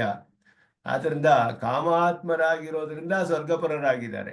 ಇದು ಕಾರಣವಾಗಿ ಅದು ಸಾಧ್ಯವಾಗುತ್ತೆ, ಫಲವಾಗುತ್ತೆ. ಆ ರೀತಿಯೂ ಅರ್ಥ ಮಾಡ್ಬೋದು. ಹೇತು ಸಾಧ್ಯ ಅಂತ ಮಾಡ್ಬೋದು, ದೃಷ್ಟ ಅದೃಷ್ಟ ಅಂತ ಮಾಡ್ಬೋದು, ಹಾಗೆಯೇ ಸಾಮಾನ್ಯ ವಿಶೇಷ ಅದು ಮಾಡ್ಬೋದು. ಮೂರು ವಿಧವಾಗಿ ಮಾಡಿದ್ರು ಕೂಡ ಅದಕ್ಕೆ ಮುಖ್ಯವಾಗಿ ಏನು ಸಿಗುತ್ತೆ, ಇನ್ನೊಂದು ಅರ್ಥವನ್ನು ಹೇಳ್ತಾರೆ. ಕಾಮೋನ್ಮುಖ್ಯ ಅನ್ಯ ವೈಮುಖ್ಯ ಅಂತ ಹೇಳಿದ್ರು. ಕಾಮದಲ್ಲಿಯೇ ಅವರು ಉನ್ಮುಖರಾಗಿದ್ದಾರೆ, ಅದೇ ಆಸೆ ಪಡ್ತಿದ್ದಾರೆ, ಮಿಕ್ಕಿದ್ದನ್ನು ವಿಮುಖರಾಗಿದ್ದಾರೆ ಅನ್ನೋದು ಕೊಡುತ್ತೆ. ಕಾಮಾತ್ಮನಃ ಸ್ವರ್ಗಪರಾಹ ಅದರಲ್ಲಿಯೂ ಮೋಕ್ಷದಿಂದ ವಿಮುಖರಾಗಿದ್ದಾರೆ ಅನ್ನೋ ಫಲವು ಅದರಲ್ಲಿಯೂ ಅರ್ಥವನ್ನು ಮಾಡಬಹುದು. ಹೀಗೆ ಈ ಪುನರುಕ್ತಿ ಪರಿಹಾರವನ್ನು ಈ ರೀತಿ ಮಾಡ್ಕೊಳ್ಬಹುದು ಅಂತ ಹೇಳ್ತಾ ಇದ್ದಾರೆ. ಸ್ವರ್ಗಾದಿ ಫಲ ಭೋಗ ಮಧ್ಯೆ ಜನ್ಮಾದಿ ಭ್ರಮಂ ವಿದಸ್ಯತಿ. ಇಲ್ಲಿ ವಿಶೇಷವಾಗಿ ಹೇಳ್ತಾರೆ, ಇಲ್ಲಿ ಸ್ವರ್ಗಾದಿ ಫಲಾವಸಾನೆ ಹೇಳಿದಾಗ ಸ್ವರ್ಗಾದಿ ಫಲಭೋಗ ಮಧ್ಯೆ ಜನ್ಮಾದಿ ಭ್ರಮಂ. ಇಲ್ಲಿ ಶ್ಲೋಕದಲ್ಲಿ ಹೇಳುವಾಗ ಜನ್ಮಕರ್ಮ ಸ್ವರ್ಗಪರಾಹ ಜನ್ಮಕರ್ಮ ಫಲಪ್ರದಾಂ ಹೇಳಿದಾಗ ಸ್ವರ್ಗಾದಿ ಭೋಗಗಳಲ್ಲಿಯೇ ಮತ್ತೆ ಜನ್ಮ ಉಂಟಾಗುವಂತಹದ್ದು ಅನ್ನುವ ಅರ್ಥವನ್ನ ಅಲ್ಲಿ ಅದಲ್ಲ ಅರ್ಥ ಅಲ್ಲಿ ಅಂತ ಹೇಳ್ತಾ ಇದ್ದಾರೆ ಇಲ್ಲಿ. ಅದಕ್ಕೆ ಇಲ್ಲಿ ವಿಶೇಷವಾಗಿ ಅರ್ಥವನ್ನು ವ್ಯಾಖ್ಯಾನದಲ್ಲಿ ಸ್ವರ್ಗಾದಿ ಫಲಾವಸಾನೆ ಸ್ವರ್ಗಪರಾಯಣ ಅಂತ ಹೇಳಿದ್ಮೇಲೆ ಜನ್ಮ ಕರ್ಮ ಫಲಪ್ರದಾಂ ಅಂದರೆ ಸ್ವರ್ಗಾದಿ ಲೋಕಗಳಲ್ಲಿ ಜನ್ಮವನ್ನು ಉಂಟು ಮಾಡುವ ಫಲ ಕೊಡುವಂತಹದ್ದು ಅಂತ ಅರ್ಥವಲ್ಲ. ಸ್ವರ್ಗಾದಿ ಫಲಾವಸಾನೆ ಪುನರ್ಜನ್ಮ ಕರ್ಮಾಖ್ಯ ಫಲಪ್ರದಾಂ ಮತ್ತೆ ಇನ್ನೊಂದು ಜನ್ಮ ಅನ್ನುವ ಒಂದು ಫಲವನ್ನು ಕೊಡುತ್ತೆ ಅಷ್ಟೇನೆ. ಇನ್ನೊಂದು ಜನ್ಮ ಉಂಟಾಗುತ್ತೆ, ಸ್ವರ್ಗದ ಫಲ ಅನುಭವಿಸಿದ ಮೇಲೆ ಮತ್ತೊಂದು ಜನ್ಮ ಬರುತ್ತೆ. ಯಾವ ಜನ್ಮ ಬರುತ್ತೆ ಅಂದರೆ ಯಾವ ಕರ್ಮ ಮಿಕ್ಕಿದೆಯೋ ಅದಕ್ಕೆ ಫಲವಾಗಿ ಅವನಿಗೆ ಒಳ್ಳೆಯ ಜನ್ಮವೋ ಕೆಟ್ಟ ಜನ್ಮವೋ ಯಾವುದೋ ಒಂದು ಜನ್ಮ ಬರುತ್ತೆ. ರಮಣೀಯ ಚರಣ ಗಪೂಯ ಚರಣ ಇದೆಲ್ಲ ಶ್ರುತಿ ತಿಳಿಸುತ್ತೆ ನಮಗೆ. ಕೃತಾತ್ಯೇ ಅನುಶಯವಾನೆ ಸೂತ್ರದಲ್ಲಿ ಹೇಳಿದ್ರು. ಸ್ವರ್ಗಾದಿ ಫಲಗಳನ್ನು ಹೋಗಿ ಅನುಭವಿಸಿದ ಮೇಲೆ ಅವನಿಗೆ ಮತ್ತೆ ಕರ್ಮ ಉಳಿದಿರುತ್ತೋ ಇಲ್ಲವೋ ಅಂತ ಪ್ರಶ್ನೆ ಬಂತು. ಆದರೆ ಸ್ವರ್ಗಾದಿ ಕರ್ಮವನ್ನು ಅನುಭವಿಸಿದ ಮೇಲೆ ಮತ್ತೆ ಇಲ್ಲಿಗೆ ಬರ್ತಾನೆ. ಯಾಕೆ ಅಂದರೆ ಇನ್ನೂ ಕರ್ಮಗಳು ಉಳಿದಿರುತ್ತೆ, ಎಲ್ಲ ಹೋಗೋದಿಲ್ಲ, ಪೂರ್ಣವಾಗಿ ನಾಶವಾಗೋದಿಲ್ಲ, ಇನ್ನೂ ಉಳಿದಿರುತ್ತೆ. ಅದನ್ನು ಅನುಭವಿಸೋಕ್ಕೆ ಮತ್ತೆ ಬರಬೇಕು. ಅದು ಒಳ್ಳೆಯ ಕರ್ಮ ಆಗಿರ್ಬೋದು, ಕೆಟ್ಟ ಕರ್ಮವೂ ಆಗಿರ್ಬೋದು, ಪೂರ್ವ ಜನ್ಮದಲ್ಲಿ ಮಾಡಿದಂತಹದ್ದು. ಅದರಲ್ಲಿ ಒಳ್ಳೆಯದಾಗಿದ್ದರೆ ಒಳ್ಳೆಯ ಜನ್ಮ ಬರುತ್ತೆ, ಕೆಟ್ಟದಾಗಿದ್ದರೆ ಕೆಟ್ಟ ಜನ್ಮ ಬರುತ್ತೆ. ಅದರಿಂದ ಕರ್ಮವು ಪೂರ್ಣವಾಗಿ ಅಲ್ಲಿ ನಾಶವಾಗೋದಿಲ್ಲ. ಕೆಲವು ವಾಕ್ಯಗಳಲ್ಲಿ ಅಲ್ಲಿ ಪೂರ್ಣವಾಗಿ ಅನುಭವಿಸ್ಬಿಡ್ತಾರೆ ಅಂತ ಹೇಳಿದ ಹಾಗಿದೆ. ಆದರೆ ಕರ್ಮ ಪೂರ್ಣವಾಗಿ ಅನುಭವಿಸೋದಿಲ್ಲ. ಆ ಸ್ವರ್ಗವನ್ನು ಅನುಭವಿಸೋಕ್ಕೆ ಮಾಡಿದ ಕರ್ಮದ ಫಲವನ್ನು ಪೂರ್ಣವಾಗಿ ಅನುಭವಿಸ್ತಾರೆ ಅಷ್ಟೇ. ಒಂದು ಅಶ್ವಮೇಧ ಮಾಡಿದರೆ ಅದರಿಂದ ಒಂದು ಸ್ವರ್ಗದಲ್ಲಿ ಒಂದು ಅನುಭವ ಬರುತ್ತೆ, ಅದನ್ನು ಪೂರ್ಣವಾಗಿ ಅನುಭವಿಸಿ ಮತ್ತೆ ಬರ್ತಾನೆ ಇಲ್ಲಿ. ಹಾಗೆ ಅರ್ಥವೇ ಹೊರತು ಎಲ್ಲ ಕರ್ಮಗಳನ್ನು ಅನುಭವಿಸಿ ಬರೋದು ಅಂತ ಅರ್ಥವಲ್ಲ. ಅದನ್ನು ಬ್ರಹ್ಮಸೂತ್ರದಲ್ಲಿ ಸ್ಪಷ್ಟವಾಗಿ ಅದನ್ನು ಸ್ಥಾಪನೆ ಮಾಡಲ್ಪಟ್ಟಿದೆ. ಅದರಲ್ಲಿ ಅದು ಇಲ್ಲಿ ಯಾವತ್ ಸಂಪಾತ ಮುಷಿತ್ವ ಅಂತ ಹೇಳಿದಾಗ, ಯಾವತ್ ಸಂಪಾತ ಮುಷಿತ್ವ ಮುಗಿಯೋವರೆಗೂ ಅದನ್ನು ಅಲ್ಲಿ ಅಷ್ಟು ಕಾಲ ಅಲ್ಲಿ ಜೀವನ ಮಾಡಿ ಅಂತ ಅರ್ಥ. ಅಲ್ಲಿ ಇರ್ತಾನೆ ಸ್ವರ್ಗಾದಿ ಲೋಕಗಳಲ್ಲಿ ಮುಗಿಯೋ ತನಕ ಕರ್ಮಫಲದ ಅನುಭವ ಅಂತ ಹೇಳಿದ್ರು. ಕರ್ಮಫಲದ ಅನುಭವ ಮುಗಿಯೋವರೆಗೂ ಅಲ್ಲಿ ಇರ್ತಾನಲ್ಲ ಅವನು ಅಂತ ಹೇಳಿದ್ರೆ, ಆ ಒಂದು ಫಲಕ್ಕೆ ಕಾರಣವಾದ ಕರ್ಮದ ಫಲ ಮುಗಿಯೋವರೆಗೂ ಅಷ್ಟೇ ಹೊರತು ಮಿಕ್ಕ ಕರ್ಮಗಳ ಫಲ ಕಾಯ್ತಾ ಇದೆಯಲ್ಲ ಫಲ ಕೊಡೋಕ್ಕೆ, ಅದನ್ನು ಅನುಭವಿಸ್ಬೇಕು. ಅಥಾ ಏತಮೇವ ಅಧ್ವಾನಂ ಪುನರ್ನಿವರ್ತಂತೆ, ಇದೇ ದಾರಿಯಲ್ಲೇ ಬರ್ಬೋದು, ಬೇರೆ ದಾರಿಯಲ್ಲೂ ಬರ್ಬೋದು ಅಂತೂ ಬರ್ತಾನೆ ಅಂತ ಹೇಳಿದ್ರು. ಪ್ರಾಪ್ಯಾಂತಂ ಕರ್ಮಣಸ್ತತ್ರ ಯತ್ಕಿಂಚೇಹ ಕರೋತ್ಯಯಂ ತಸ್ಮಾಲ್ಲೋಕಾತ್ ಪುನರೇತಿ ಅಸ್ಮೈ ಲೋಕಾಯ ಕರ್ಮಣೆ. ಆ ಲೋಕದಿಂದ ಪುನಃ ಏತಿ ಮತ್ತೆ ಬರ್ತಾನೆ ಇಲ್ಲಿಗೆ. ಅಸ್ಮೈ ಲೋಕಾಯ ಕರ್ಮಣೆ, ಇಲ್ಲಿ ಬಂದು ಮತ್ತೆ ಫಲಗಳನ್ನು ಅನುಭವಿಸ್ಬೇಕು. ಇನ್ನೊಂದು ಜನ್ಮ ಪಡೆದುಕೊಳ್ತಾನೆ ಅವನು. ಆ ಮಾಡಿದಂತಹ ಕರ್ಮದ ಫಲ ಅನುಭವಿಸಿದ ಮೇಲೆ ಮತ್ತೆ ಇಲ್ಲಿಗೆ ಬರ್ತಾನವನು. ಆ ಬ್ರಹ್ಮಭುವನ ಲೋಕ ಪುನರಾವರ್ತಿನಃ, ಯಾವುದೇ ಲೋಕಕ್ಕೆ ಫಲ ಅನುಭವಿಸಕ್ಕೆ ಹೋದ್ರು ಮತ್ತೆ ಪುನರಾವೃತ್ತಿ ಇದ್ದೇ ಇದೆ. ಆ ಪುನರಾವೃತ್ತಿ ಇಲ್ಲ ಅವರಿಗೆ. ಆ ಫಲ ಮುಗಿದ ಮೇಲೆ ಮತ್ತೆ ಜನ್ಮ ಹೀಗೆ ಬರ್ತಾನೇ ಇರಬೇಕು. ಚತುರ್ಮುಖ ಬ್ರಹ್ಮನಿಂದ ಹಿಡಿದು ಅತ್ಯಂತ ಸಣ್ಣದಾದ ಒಂದು ಕೀಟದವರೆಗೂ ಎಲ್ಲರೂ ಕೂಡ ಹಾಗೆಯೇ. ಎಲ್ಲಿರುವವರೆಲ್ಲರೂ ಪುನರಾವರ್ತಿಗಳು ಅಂದರೆ ಮತ್ತೆ ಮತ್ತೆ ಜನ್ಮವನ್ನು ಪಡೆದುಕೊಳ್ತಾರೆ. ಸಂಸಾರದಿಂದ ಮೋಕ್ಷವಿಲ್ಲ ಅವರಿಗೆ. ಸ್ವರ್ಗೇಪಿ ಪಾತಭೀತಸ್ಯ ಕ್ಷಯಿಷ್ಣೋರ್ನಾಸ್ತಿ ನಿರ್ವೃತ್ತಿ, ಅವನಿಗೆ ಅಲ್ಲಿಯೂ ಸಂತೋಷವಿಲ್ಲಂತೆ. ನಿರ್ವೃತ್ತಿ ಅಂದರೆ ಸಂತೋಷ ಇಲ್ಲ ಅವನಿಗೆ. ಯಾಕೆ ಅಂತ ಹೇಳಿದ್ರೆ ಅಲ್ಲಿಯೂ ಅವನಿಗೆ ಪಾತ ಭಯವಿದೆ, ಪತನ ಭಯವಿದೆ. ಅಲ್ಲಿಂದ ಯಾವಾಗ ಬೀಳ್ತೀನಿ ಅಂತ ಗೊತ್ತಿಲ್ಲ ಅವನಿಗೆ ಈ ಲೋಕಕ್ಕೆ. ಇತ್ಯಾದಿ ಶ್ರುತಿ ಸ್ಮೃತೆಯ ಇಹ ದ್ರಷ್ಟವ್ಯಾ ಎಲ್ಲ ಇಲ್ಲಿನೂ ಶ್ರುತಿ ಸ್ಮೃತಿಗಳು ಸ್ಪಷ್ಟವಾಗಿ ತಿಳಿಸುತ್ತೆ. ಸ್ವರ್ಗಾದಿ ಫಲ ಅನುಭವಿಸಿದ ಮೇಲೆ ಮತ್ತೆ ತಿರುಗಿ ಬರ್ತಾನವನು. ಪುನರಾವೃತ್ತಿ ಇದೆ ಅವನಿಗೆ. ಜನ್ಮವತ್ ಕರ್ಮಣಃ ಅಪಿ ಅನುಶಯಾಖ್ಯ ಕರ್ಮಶೇಷ ಫಲತ್ವ ಖ್ಯಾಪನಾಯ. ಜನ್ಮದಂತೆಯೇ ಜನ್ಮವತ್ ಕರ್ಮಣಃ ಅಂದರೆ ಜನ್ಮವನ್ನು ಉಳ್ಳ ಕರ್ಮ, ಜನ್ಮಕ್ಕೆ ಕಾರಣವನ್ನುಳ್ಳ ಕರ್ಮ ಅಂತ ಅರ್ಥ. ಜನ್ಮವತ್ ಕರ್ಮ ಅಂತ ಹೇಳಿದ್ರೆ ಜನ್ಮಕ್ಕೆ ಕಾರಣವಾಗುವಂತಹ ಕರ್ಮಗಳು. ಅದಕ್ಕೆ ಅನುಶಯಾಖ್ಯ ಕರ್ಮಶೇಷ ಫಲತ್ವ ಖ್ಯಾಪನಾಯ. ಅನುಶಯ ಅಂದರೆ ಅನುಭವಿಸಿ ಉಳಿದಿರೋದು ಅಂತ ಅರ್ಥ. ಅನುಶಯಾಖ್ಯ ಕರ್ಮಶೇಷ, ಅನುಭವಿಸಿ ಉಳಿದಿರುವಂತಹ ಕರ್ಮಗಳು ಅದು ಅಂತ ತಿಳಿಸೋದಕ್ಕೋಸ್ಕರ ಸಾಮಾನಾಧಿಕರಣ ಸಮಾಸತಾಂ ದರ್ಶಯತಿ ಜನ್ಮ ಕರ್ಮಾಖ್ಯ ಫಲಪ್ರದಾಂ ಅಂತ ಹೇಳಿಬಿಟ್ಟು.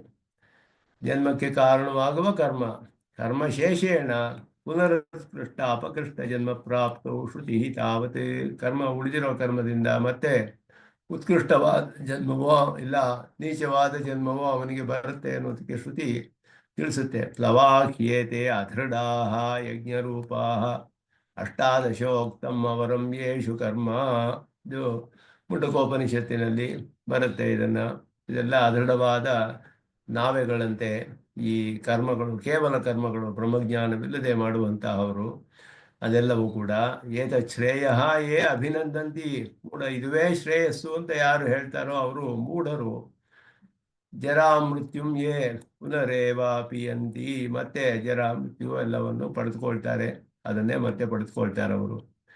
ತಜ್ಜೈಹ ರಮಣೀಯ ಚರಣಾಹ, ಒಳ್ಳೆಯ ಸುಕೃತವಾದ ಕರ್ಮಗಳನ್ನು ಮಾಡಿದವರು, ಸುಕೃತಗಳನ್ನು ಮಾಡಿದವರು. ರಮಣೀಯ ಚರಣರು ಅಂದರೆ ಸುಕೃತ ಕರ್ಮಗಳನ್ನು ಮಾಡಿರುವವರು. ಅಭ್ಯಾಸ ಅಂದರೆ ಅಭ್ಯಾಗಂತಾರ, ಮತ್ತೆ ವಾಪಸ್ ಬರುವವರು, ತಿರುಗಿ ಬರುವವರು. ರಮಣೀಯ ಚರಣಾಹ ಅಭ್ಯಾಸ ಅಂದರೆ ಒಳ್ಳೆಯ ಸುಕೃತವಾದ ಕರ್ಮಗಳನ್ನು ಮಾಡಿ ಅದರ ಕಾರಣದಿಂದ ತಿರುಗಿ ಬರುವಂತಹವರು. ಯತ್ ತೇ ರಮಣೀಯಾಂ ಯೋನಿಮಾಪದ್ಯೇರನ್, ಒಳ್ಳೆಯ ಜನ್ಮಗಳನ್ನು ಪಡೆದುಕೊಳ್ತಾರೆ. ಬ್ರಾಹ್ಮಣ ಯೋನಿಂಬ ಕ್ಷತ್ರಿಯ ಯೋನಿಂಬ ವೈಶ್ಯ ಯೋನಿಂಬ ಅಥ ಯೈಹ ಕಪೂಯ ಚರಣಾಹ, ಉಚಿತವಾದ ಆಚರಣೆ ಮಾಡಿ ಅದರ ಫಲವನ್ನು ಪಡೆದುಕೊಂಡು ತಿರುಗಿ ಬರ್ತಾರಲ್ಲ ಅವರು. ಕಪೂಯಾಂ ಯೋನಿಮಾಪದ್ಯೇರ ಶ್ವಯೋನಿಂ ಸುಕರಯೋನಿಂಬ ಚಂಡಾಲ ಯೋನಿಂಬ ಮೊದಲಾದ ಹೇಳಲ್ಪಟ್ಟಿದೆ. ಅವರವರ ಕರ್ಮ ಫಲವಾಗಿ. ಅಂದರೆ ಇದರಿಂದ ಏನು ತಿಳಿಯುತ್ತೆ ಅಂದರೆ ಸ್ವರ್ಗಾದಿ ಫಲಗಳ ಅನುಭವಿಸಿದ ಮೇಲೂ ಕರ್ಮ ಉಳಿದಿರುತ್ತೆ, ಪೂರ್ಣವಾಗಿ ಹೋಗೋದಿಲ್ಲ. ಆ ಒಂದು ಕರ್ಮ, ಆ ಫಲ ಮುಗಿಯೋದಕ್ಕೆ ಫಲ ಕಾರಣವಾದ ಕರ್ಮದ ಫಲ ಮುಗಿಯುತ್ತಷ್ಟೇ ಹೊರತು ಇನ್ನು ಬೇಕಾದಷ್ಟು ಫಲಗಳಿರುತ್ತೆ. ಅದರಲ್ಲಿ ಒಳ್ಳೆಯ ಕರ್ಮಗಳನ್ನು, ಸುಕೃತಗಳನ್ನು ಮಾಡಿದರೆ ಒಳ್ಳೆಯ ಜನ್ಮ ಬರುತ್ತೆ. ಉಚಿತವಾದ ಕರ್ಮಗಳಿದ್ರೆ ಕೀಳು ಜನ್ಮಗಳು ಬರುತ್ತೆ. ಇದು ಶ್ರುತಿ ಸ್ಪಷ್ಟವಾಗಿ ಹೇಳಿದೆ. ಜನ್ಮಕರ್ಮ ದೇಹೆ ಸರ್ವಸ್ಯ ಕರ್ಮಶೇಷ ಮೂಲತ್ವೇ ಸ್ಮೃತೇಶ್ಚ. ಎಲ್ಲ ಕರ್ಮಶೇಷವೇ ಮೂಲ, ಮಿಕ್ಕ ಕರ್ಮಗಳೇ. ಅದಕ್ಕೆ ಧರ್ಮಶಾಸ್ತ್ರದ ಪ್ರಮಾಣವನ್ನು ತೋರಿಸ್ತಾರೆ. ಗೌತಮ ಧರ್ಮಶಾಸ್ತ್ರ ವರ್ಣಾಹ ಆಶ್ರಮಾಶ್ಚ ಸ್ವಕರ್ಮನಿಷ್ಠಾಹ ಪ್ರೇತ್ಯ ಸ್ವಕರ್ಮ ಫಲಂ ಅನುಭೂಯ ತತಶೇಷೇಣ ವಿಶಿಷ್ಟ ದೇಶ ಜಾತಿ ಕುಲ ರೂಪಾಯುಷ್ಕೃತ ವೃತ್ತ ವಿತ್ತ ಸುಖಮೇಧಸೋ ಜನ್ಮ ಪ್ರತಿಪದ್ಯಂತೆ ವಿಶ್ವಂಚೋ ವಿಪರೀತ ನಶ್ಯಂತಿ. ಇದರಲ್ಲಿ ಯಾರು ವರ್ಣಾಶ್ರಮಗಳನ್ನು ಸ್ವಕರ್ಮನಿಷ್ಠಾಹ, ವರ್ಣದಲ್ಲಿ ಆಶ್ರಮದಲ್ಲಿರುವವರು, ಸ್ವಕರ್ಮನಿಷ್ಠಾಹ ತಮ್ಮ ವರ್ಣಾಶ್ರಮ ಧರ್ಮಗಳನ್ನು ಮಾಡ್ತಾ ಇರೋರು, ಪೂರ್ಣವಾಗಿ ಆಚರಣೆ ಮಾಡ್ತಿರುವಂಥವರು, ಮರಣ ಹೋದ್ಮೇಲೆ ಸ್ವಕರ್ಮ ಫಲಂ ಅನುಭೂಯ, ತಮ್ಮ ಕರ್ಮಗಳನ್ನು ಅನುಭವಿಸಿ ಮಿಕ್ಕ ಕರ್ಮಗಳಿಂದ ವಿಶಿಷ್ಟವಾದ ಒಂದು ದೇಶ, ಜಾತಿ, ಕುಲ, ರೂಪ ಇದೆಲ್ಲ ನಿಶ್ಚಯವಾಗ್ಬಿಟ್ಟಿರುತ್ತೆ. ಅಂದರು ಪೂರ್ವದಲ್ಲಿ ಅವನು ಹುಟ್ಟೋದಕ್ಕೆ ಮೊದಲೇ ಯಾವ ದೇಶ, ಯಾವ ಜಾತಿ, ಯಾವ ಕುಲ, ಯಾವ ರೂಪ, ಯಾವ ಆಯಸ್ಸು, ಅವನು ಶ್ರುತವೇನು, ವೃತ್ತವೇನು, ವಿತ್ತವೇನು, ಸುಖವೇನು ಎಲ್ಲ ನಿಶ್ಚಿತವಾಗಿರುತ್ತೆ ಅಂತ ಧರ್ಮಸೂತ್ರಗಳಲ್ಲಿ ಹೇಳ್ತಾರೆ. ಜನ್ಮ ಪ್ರತಿಪದ್ಯಂತೆ, ಮಿಕ್ಕವರು ಯಾರು ಸಕರ್ಮನಿಷ್ಠರಲ್ಲವೋ ವಿಶ್ವಂಚಃ ವಿಪರೀತಾಹ ನಶ್ಯಂತಿ, ಬೇರೆ ಯಾವ್ಯಾವುದೋ ಮಾರ್ಗದಲ್ಲಿ ಹೋಗಿ ಯಾವುದೋ ಜನ್ಮಗಳನ್ನು ಪಡ್ಕೊಂಡು ನಾಶ ಹೋಗ್ತಾರೆ. ಸಂಸಾರದಲ್ಲಿ ಇನ್ನೂ ಕಷ್ಟಪಟ್ಕೊಂಡು ಇಲ್ಲಿಯೇ ಇರ್ತಾರೆ. ಇವರು ಕೂಡ ಆದರೆ ಒಳ್ಳೆಯ ವಿಶಿಷ್ಟವಾದ ಜನ್ಮ ಬರುತ್ತೆ. ಆದ್ದರಿಂದ ಅವರು ಉದ್ಧಾರವಾಗೋದಕ್ಕೆ ಪುಣ್ಯ ಜನ್ಮಗಳು ಅನೇಕ ಬಂದರೆ ಅವರಿಗೆ ಅದು ಜ್ಞಾನವಾನ್ ಮಾಂ ಪ್ರಪದ್ಯತೆ ಅಂತ ಹೇಳಿದಾಗೆ ಒಬ್ಬ ಅನೇಕ ಜನ್ಮಗಳನ್ನು ಮಾಡಿ ಪುಣ್ಯ ಜನ್ಮಗಳನ್ನು ತೆಗೆದುಕೊಂಡು ಅವನು ಜ್ಞಾನವಾನಾಗ್ತಾನೆ ಅಂತ ಹೇಳಿದ ಹಾಗೆ. ಇವು ಮಿಕ್ಕಿದವರಿಗೆ ಆ ರೀತಿ ಆಗುವುದು ಕಷ್ಟವಾಗುತ್ತೆ. ತತಃ ಪರಿವೃತ್ತವು, ಇದು ಆಪಸ್ತಂಭ ಧರ್ಮಸೂತ್ರ. ಕರ್ಮಫಲಶೇಷೇಣ ಜಾತಿಂ ರೂಪಂ ವರ್ಣಂ ಬಲಂ ಮೇಧಾಂ ಪ್ರಜ್ಞಾಂ ದ್ರವ್ಯಾಣಿ ಧರ್ಮ ಅನುಷ್ಠಾನಮಿತಿ ಪ್ರತಿಪದ್ಯತೆ. ಧರ್ಮಾನುಷ್ಠಾನಂ, ಒಳ್ಳೆಯ ಅನುಷ್ಠಾನ ಇದ್ದಿದ್ರೆ ತತ್ ಚಕ್ರವತು ಉಭಯೋ ಲೋಕಯೋ ಸುಖೇವ ವರ್ತತೆ. ಅವನಿಗೆ ಸುಖವಾಗಿ ಇರ್ತಾನೆ, ಅವನಿಗೆ ಒಳ್ಳೆಯ ಕರ್ಮಗಳನ್ನು ಮಾಡಿರ್ತಾನೆ, ವರ್ಣಾಶ್ರಮ ಧರ್ಮಗಳನ್ನೆಲ್ಲ ಅನುಷ್ಠಾನ ಮಾಡಿರ್ತಾನೆ ಮೊದಲಾದದ್ದು ಹೇಳಲ್ಪಟ್ಟಿದೆ. ಆದ್ದರಿಂದ ವರ್ಣಾಶ್ರಮ ಧರ್ಮಗಳಿಗೆ ಸ್ಥಾನವನ್ನು ಕೊಡ್ತಾರವರು. ಇದರಿಂದ ಏನು ತಿಳಿಯುತ್ತೆ ಅಂದರೆ ಕರ್ಮಶೇಷ ಮೂಲದಿಂದಲೇ ಇವನಿಗೆ ಜನ್ಮ ಕರ್ಮಗಳೆಲ್ಲ ಉಂಟಾಗೋದು ಅಂತ ಹೇಳಿ. ಜನ್ಮಕ್ಕೆ ಕಾರಣವಾದ ಕರ್ಮ ಅಂದರೆ ಜನ್ಮ ಕಾರಣವಾದ ಕರ್ಮ, ಮಿಕ್ಕ ಕರ್ಮಗಳು. ವೈರಾಗ್ಯ ಪಾದೇಚ ಅಯಮರ್ಥೋ ವ್ಯಕ್ತಮನುಸಂಧೇಯ. ವೈರಾಗ್ಯ ಪಾದ 3ನೇ ಅಧ್ಯಾಯದಲ್ಲಿ ಮೊದಲು 2 ಪಾದಗಳಲ್ಲಿ ಜೀವನಿಗೆ ವಿರಕ್ತಿ ಉಂಟಾಗುವುದಕ್ಕೆ, ಜೀವಾತ್ಮನಿಗೆ ಇವನಿಗೆ ಎಲ್ಲ ಅವಸ್ಥೆಗಳಲ್ಲಿಯೂ ದೋಷ. ವೈರಾಗ್ಯ ಪಾದ ಅಂತ ವೈರಾಗ್ಯವನ್ನು ಉತ್ಪತ್ತಿ ಮಾಡಿ ಭಗವಂತನ ಉಭಯಲಿಂಗವನ್ನು ಹೇಳಿ ಆಮೇಲೆ ಉಪಾಸನೆ ವರ್ಣಾಶ್ರಮ ಧರ್ಮಗಳು ಇದೆಲ್ಲ ಹೇಳಲ್ಪಟ್ಟಿದೆ 3ನೇ ಅಧ್ಯಾಯದಲ್ಲಿ. ಹಾಗೆ ಆ ರೀತಿ ಕ್ರಮದಲ್ಲಿ ನೋಡಬಹುದು. ಇವನಿಗೆ ಜೀವಾತ್ಮನಿಗೆ ಮೊದಲು 3ನೇ ಅಧ್ಯಾಯ ಸಾಧನಾಧ್ಯಾಯ ಅಂತ ಬ್ರಹ್ಮಸೂತ್ರದಲ್ಲಿ. ಸಾಧನೆ ಅಂದರೆ ಉಪಾಸನೆಯ ವಿಷಯ ಬರುತ್ತೆ. ಆ ಉಪಾಸನೆ ಹೇಳೋದಕ್ಕೆ ಮೊದಲು ಆ ಅವನಿಗೆ ಆಸಕ್ತಿ ಬರಬೇಕು ಉಪಾಸನೆ ಮಾಡೋದಕ್ಕೆ. ಜೀವನದಲ್ಲಿರುವ ದೋಷಗಳನ್ನೆಲ್ಲ ತೋರಿಸ್ತಾರೆ ಬಾದರಾಯಣರು ಶ್ರುತಿ ಪ್ರಮಾಣದಿಂದ ಸೂತ್ರಗಳಲ್ಲಿ. ವೈರಾಗ್ಯಪಾದ, ದೋಷಪಾದ, ಜೀವದೋಷ ಎಲ್ಲ ಹೇಳಿ ಭಗವಂತನ ಉಭಯಲಿಂಗವನ್ನು ತೋರಿಸಿ ಅದರಲ್ಲಿ ಆಸಕ್ತಿ ಬರುವ ಹಾಗೆ ಮಾಡಿ, ಆಮೇಲೆ ಉಪಾಸನೆಯ ವಿಷಯ, ಆಮೇಲೆ ವರ್ಣಾಶ್ರಮ ಧರ್ಮಗಳ ವಿಷಯ ಇದೆಲ್ಲ ಬಂದು ಆಮೇಲೆ 4ನೇ ಅಧ್ಯಾಯ. ಆದ್ದರಿಂದ ಅದು ಸ್ಪಷ್ಟವಾಗಿ ಇದೆಲ್ಲ ಕೂಡ ನಿರೂಪಿತವಾಗಿದೆ, ಅಲ್ಲಿ ಪ್ರತಿಪಾದಿತವಾಗಿದೆ. ಅತ್ರ ಜನ್ಮಾಖ್ಯ ಕರ್ಮ ಫಲ ಪ್ರಧಾಮಿತಿ ಕೇಶಿತ್ ಕೋಶ. ಇದು ಒಂದೊಂದು ಪಾಠವೂ ಇದೆ. ಜನ್ಮಕರ್ಮ ಫಲ ಪ್ರಧಾಮನಕ್ಕೆ ಜನ್ಮಾಖ್ಯ ಕರ್ಮ ಫಲ ಪ್ರಧಾಮ ಅಂತಾನು ಒಂದು ಪಾಠವಿದೆ ಅಂತ ಹೇಳ್ತಾರೆ. ನನು ಜ್ಯೋತಿಷ್ಠೋಮಾದಿ ಕ್ರಿಯಾ ವಿಶೇಷ ಸ್ವರೂಪ ಮಾತ್ರ ಕಾಮಿನಃ ಜ್ಞಾನಿನಷ್ಟೇ ಸಮಾನಂ ತತ್ಕಥಂ ಕ್ರಿಯಾ ವಿಶೇಷ ಬಹುಳಾಮಿತಿ ಕಾಮಿನಃ ವಿಶಿಷ್ಯ ವಿಧೀಯತೆ. ಕ್ರಿಯಾ ವಿಶೇಷ ಬಹುಳಾಂ ಅಂತ ಹೇಳಿದ್ರಲ್ಲ, ಪುಷ್ಪಿತಾಂ ವಾಚಂ ಪ್ರವದಂತಿ ಅವಿಪಶ್ಚಿತ ಅಂತ ಹೇಳಿ. ಕ್ರಿಯಾ ವಿಶೇಷ ಬಹುಳಾಂ, ಕ್ರಿಯಾ ವಿಶೇಷ ಅತ್ಯಂತ ಹೆಚ್ಚಾದ ಕ್ರಿಯೆಗಳನ್ನು ಉಳ್ಳದು ಅಂದರೆ ಕರ್ಮಗಳೆಲ್ಲದೂ ಕ್ರಿಯೆ ಇದ್ದೇ ಇದೆ. ಒಬ್ಬ ಜ್ಞಾನಿ ಮಾಡಿದ್ರು ಆ ಕ್ರಿಯೆಗಳು ಮಾಡಲೇಬೇಕು. ಎಲ್ಲವನ್ನು ಅವನು ಅಗ್ನಿ ಅನುಸಂಧಾನವೇನು ಇದೇನು ಅವಿರಾಧಾನೇನು ಎಲ್ಲವನ್ನು ಮಾಡಬೇಕಲ್ಲ. ಅವನು ಕ್ರಿಯಾ ವಿಶೇಷಗಳಲ್ಲಿ ಯಾವುದು ಬಿಡೋ ಹಾಗಿಲ್ವಲ್ಲ. ಒಬ್ಬ ಜ್ಞಾನಿಯಾದರೂ ಅಷ್ಟೇ, ವಿಪಶ್ಚಿತ ಆಗಲಿ ಅವಿಪಶ್ಚಿತ ಆಗಲಿ ಈ ಕರ್ಮಗಳನ್ನು ಅನುಷ್ಠಾನ ಮಾಡಿದ್ರೆ ಕ್ರಿಯಾ ವಿಶೇಷ ಬಹುಳ ಅನ್ನೋದು ಇವ್ರಿಗೂ ಸಮಾನವಲ್ಲ. ಅವರಿಗೂ ಮಾತ್ರ ಯಾಕೆ ಹೀಗೆ ಹೇಳಲ್ಪಟ್ಟಿದೆ? ಕಾಮಿಗಳಿಗೆ ಮಾತ್ರ ಸ್ವರ್ಗಾದಿ ಫಲಗಳನ್ನೇ ಆಸಕ್ತರಾಗಿ ಅದನ್ನು ಮಾಡುವವರಿಗೆ ಕ್ರಿಯಾ ವಿಶೇಷ ಬಹುಳಾಂ ಅಂತ ವಿಶೇಷವಾಗಿ ಹೇಳಬೇಕಾದ್ದು ಯಾವ ಕಾರಣದಿಂದ ಅಂತ ಹೇಳಿದ್ರೆ, ತತ್ವಜ್ಞಾನರಹಿತತೆಯ ಭಾಷ್ಯಕಾರರು ಹೇಳ್ತಾರೆ. ತತ್ವಜ್ಞಾನವಿಲ್ಲದೆ ಇರೋದ್ರಿಂದ ಕ್ರಿಯೆ ಅಧಿಕವಾಗುತ್ತೆ. ಜ್ಞಾನಿನಾಮಿ ಸರ್ವಂ ಕರ್ಮ ಕ್ರಿಯಮಾಣಮಪಿ ಜ್ಞಾನ ಪ್ರಚುರಮೇವ. ಎಲ್ಲದರಲ್ಲಿಯೂ ಅವರು ಜ್ಞಾನವೇ ಪ್ರಚುರವಾಗಿರುತ್ತೆ ಅವರಿಗೆ. ಅಂದ ದೇವತೆಗಳನ್ನೆಲ್ಲ ಬರುವಾಗ ಹೆಸರುಗಳು ಅವರಿಗೆ ಅಂತರ್ಯಾಮಿಯಾದ ಪರಮಾತ್ಮನ ಅವರು ಧ್ಯಾನ ಮಾಡ್ತಾರೆ, ಭಗವಂತನನ್ನೇ ಧ್ಯಾನ ಮಾಡ್ತಾರೆ. ಇಲ್ಲ ಎಲ್ಲವೂ ಕೂಡ ಎಲ್ಲ ಮಾಡುವಾಗಲೂ ಕೂಡ ತಮ್ಮ ಆತ್ಮಜ್ಞಾನಪೂರ್ವಕವಾಗಿ ನಿಶ್ಚಯಪೂರ್ವಕವಾಗಿ ಮಾಡ್ತಾರೆ, ಭಗವತ್ ಶೇಷತ್ವ ಪೂರ್ವಕವಾಗಿ, ಸಾತ್ವಿಕ ತ್ಯಾಗ ಪೂರ್ವಕವಾಗಿ. ಇದೆಲ್ಲವೂ ಅವರಿಗೆ ಜ್ಞಾನವೇ ಪ್ರಚುರವಾಗುತ್ತೆ. ಎಲ್ಲ ಕರ್ಮಗಳನ್ನು ಮಾಡುವಾಗಲೂ ಕೂಡ ಜ್ಞಾನ ಪ್ರಾಚುರ್ಯವೇ ಇರುತ್ತೆ ಜ್ಞಾನಿಗಳಿಗೆ. ಅಚ್ಚ ಏಕಫಲ ಸಾಧನತೆಯ ಅದೆಲ್ಲವೂ ಮತ್ತೆ ಮೋಕ್ಷ ಫಲಕ್ಕೋಸ್ಕರವೇ ಅವರು ಮಾಡ್ತಾರೆ, ಅನುಷ್ಠಾನ ಮಾಡ್ತಾರೆ. ಏಕಶಾಸ್ತ್ರಾರ್ಥ ರೂಪಂ, ಅದು ಕೂಡ ಒಂದೇ ಪ್ರಯೋಜನಕ್ಕಾಗಿ ಮಾಡ್ತಾರೆ. ಜ್ಞಾನದಿಂದಲೇ, ಅತ್ಯಧಿಕವಾದ ಜ್ಞಾನದಿಂದ ಒಂದೇ ಫಲಕ್ಕೋಸ್ಕರ, ಅದಕ್ಕೋಸ್ಕರವೇ ಮಾಡುವಂಥವರು. ನಚ ಮೋಕ್ಷ ಅನುಪಯುಕ್ತ ಸರ್ವೇ ಕ್ರಿಯಾ ವಿಶೇಷಃ ತೇನ ಕ್ರಿಯಂತೆ. ಮೋಕ್ಷಕ್ಕೆ ಉಪಯುಕ್ತವಲ್ಲದ ಕ್ರಿಯಾ ವಿಶೇಷಗಳನ್ನೆಲ್ಲ ಮಾಡೋದಿಲ್ಲ ಅವರು. ಆದ್ದರಿಂದ ಏನೇ ಮಾಡಿದ್ರು ಮೋಕ್ಷಕ್ಕೆ ಉಪಯುಕ್ತವಾಗಿರೋ ಹಾಗೆ ಮಾಡ್ತಾರೆ. ಆದ್ದರಿಂದ ಅವರಿಗೆ ಜ್ಞಾನವೇ ಅಧಿಕವಾಗಿರುತ್ತೆ, ಮೋಕ್ಷಕ್ಕೆ ಉಪಯುಕ್ತವಾಗಿರೋ ಹಾಗೆ ಮಾಡ್ತಾರೆ. ವ್ಯವಸಾಯಾತ್ಮಕವಾದ ಬುದ್ಧಿ ಇರುತ್ತೆ ಅವರಿಗೆ. ಅತಃ ಪ್ರಾಯಾಸ ಬಹುಳಂ ಪರಿಮಿತ ನಶ್ವರ ಫಲಂ ಚ ಅಮುಮುಕ್ಷೋ ಕರ್ಮ ಈ ಭಾವ. ಮುಮುಕ್ಷು ಅಲ್ಲದವನ ಕರ್ಮ ಹೇಗಿರುತ್ತೆ ಅಂದರೆ ಪ್ರಯಾಸ ಬಹುಳಂ, ಬಹಳವಾಗಿ ಆಯಾಸವಾಗುತ್ತೆ ಅವರಿಗೆ. ಪರಿಮಿತ ನಶ್ವರ ಫಲಂ, ಫಲವು ಪರಿಮಿತವಾಗಿರುತ್ತೆ, ನಶ್ವರವಾಗಿರುತ್ತೆ. ಅದರಲ್ಲಿ ಆಯಾಸವೇ ಹೆಚ್ಚಾಗುತ್ತೆ ಇವರಿಗೆ. ಮೋಕ್ಷಕ್ಕೋಸ್ಕರ ಅಂತ ಮಾಡೋದಿಲ್ಲ.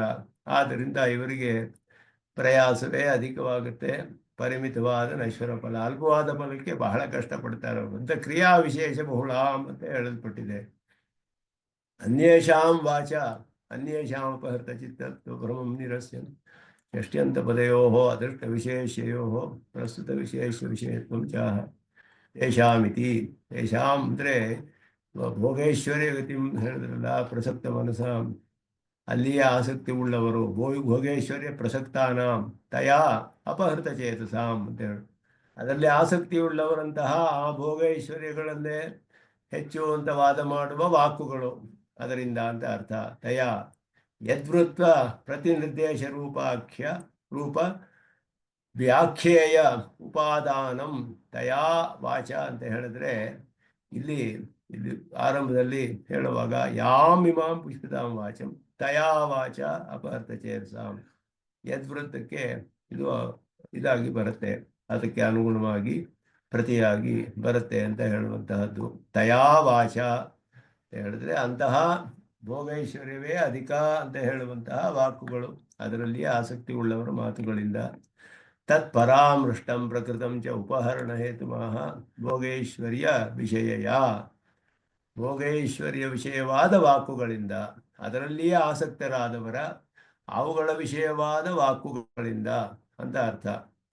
ಅಪಹೃತ ಚೇತಸಾಂ, ಅವರ ಮನಸ್ಸೆಲ್ಲ ಅಪಹೃತವಾಗಿದೆಯೋ ಅವರಿಗೆ ಆತ್ಮಜ್ಞಾನ ನಿಶ್ಚಯಪೂರ್ವಕವಾದ ಮನಸ್ಸು ಉಂಟಾಗೋದಿಲ್ಲ ಅನ್ನೋದು ಇಲ್ಲಿ ಅರ್ಥ, ಅದಕ್ಕೆ ತಾತ್ಪರ್ಯ.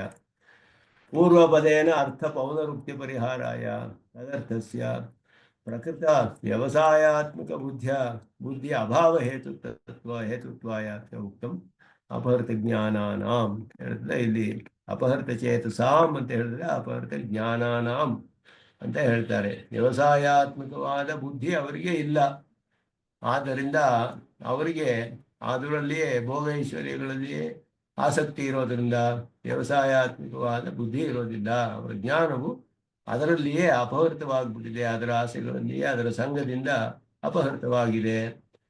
ಯಥೋದಿತೇತಿ ಪ್ರಾಗುಕ್ತ ಪ್ರಕಾರ, ಹಿಂದೆ ಹೇಳಿದಂತಹದ್ದು. ಪ್ರಾಕ್ ಉಕ್ತ ಪ್ರಕಾರ ಅಂದರೆ ಹಿಂದಿನ, ಈಗ ತಾನೇ ವ್ಯವಸಾಯಾತ್ಮಕ ಬುದ್ಧಿ ಏಕಾಏಕ ಕುರ್ನಂದನ ಅಂತ ಹೇಳಿದಂತಹ ಪ್ರಕಾರದಿಂದ ನ ವಿಧೀಯತೆ ಕೇನಚಿತ್ ಹೇತುನ ನ ಕ್ರಿಯತೆ. ವಿಧೀಯತೆ ಅಂದರೆ ಯಾವ ಒಂದು ಕಾರಣದಿಂದಲೂ ಅದು ಉಂಟಾಗೋದಿಲ್ಲ ಅವರಿಗೆ. ಅತಃ ನೋತ್ಪದ್ಯತೆ, ಉತ್ಪನ್ನವೇ ಆಗೋದಿಲ್ಲ ಅಂತದ್ದವರಿಗೆ.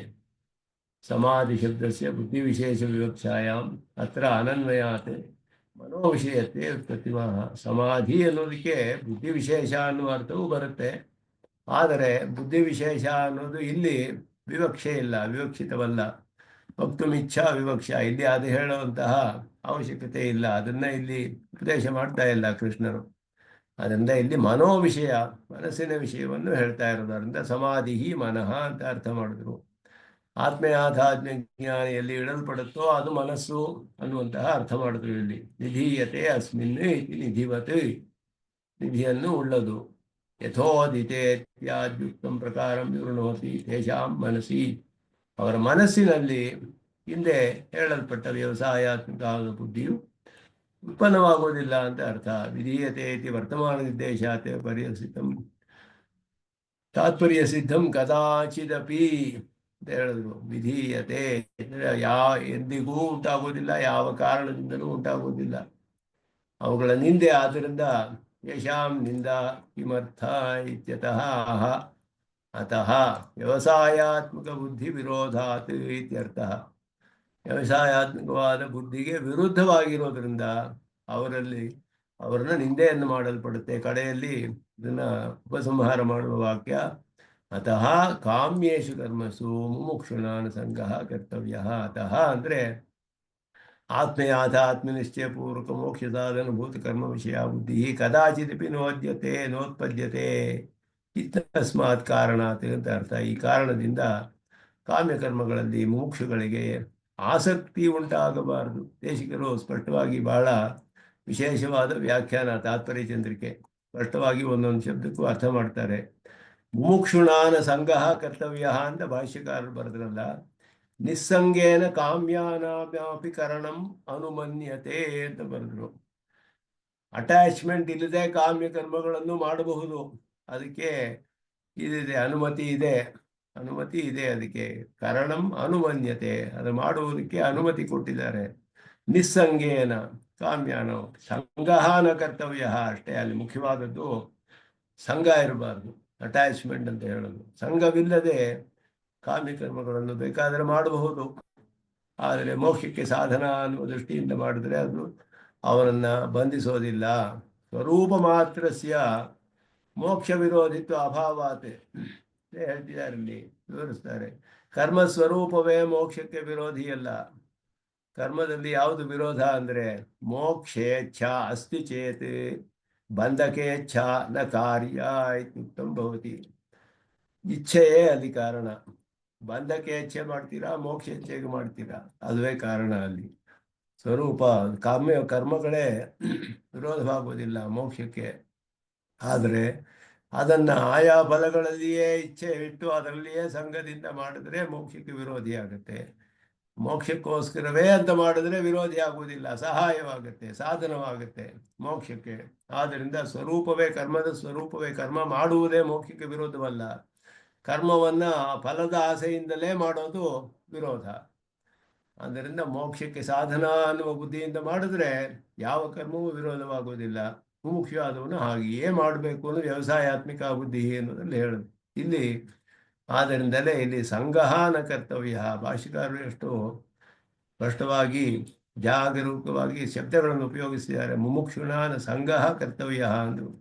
ಯಾಕೆಂದರೆ ಹಿಂದೆಯೇ ಹೇಳಿದ್ರು, ಎಲ್ಲ ನಿತ್ಯ ನೈಮಿತ್ತಿಕ ಕರ್ಮಗಳನ್ನು ಇನ್ನೂ ಏಕೀಕೃತ್ಯ ಏಕಶಾಸ್ತ್ರಾರ್ಥತೆಯ ಅನುಷ್ಠೇಯಾನಿ ಅಂತ ಹೇಳಿದ್ರು. ಒಂದೇ ಶಾಸ್ತ್ರಾರ್ಥ, ಒಂದೇ ಶಾಸ್ತ್ರದ ಪ್ರಯೋಜನವೆಲ್ಲ ಒಂದೇ ಅನ್ನುವ ದೃಷ್ಟಿಯಿಂದ, ಮೋಕ್ಷಕ್ಕೆ ಸಾಧನವ ಅನ್ನೋ ದೃಷ್ಟಿಯಿಂದಲೇ ಎಲ್ಲವನ್ನು ಅನುಷ್ಠಾನ ಮಾಡಬೇಕು ಅಂತ ಹೇಳಿದ್ರು.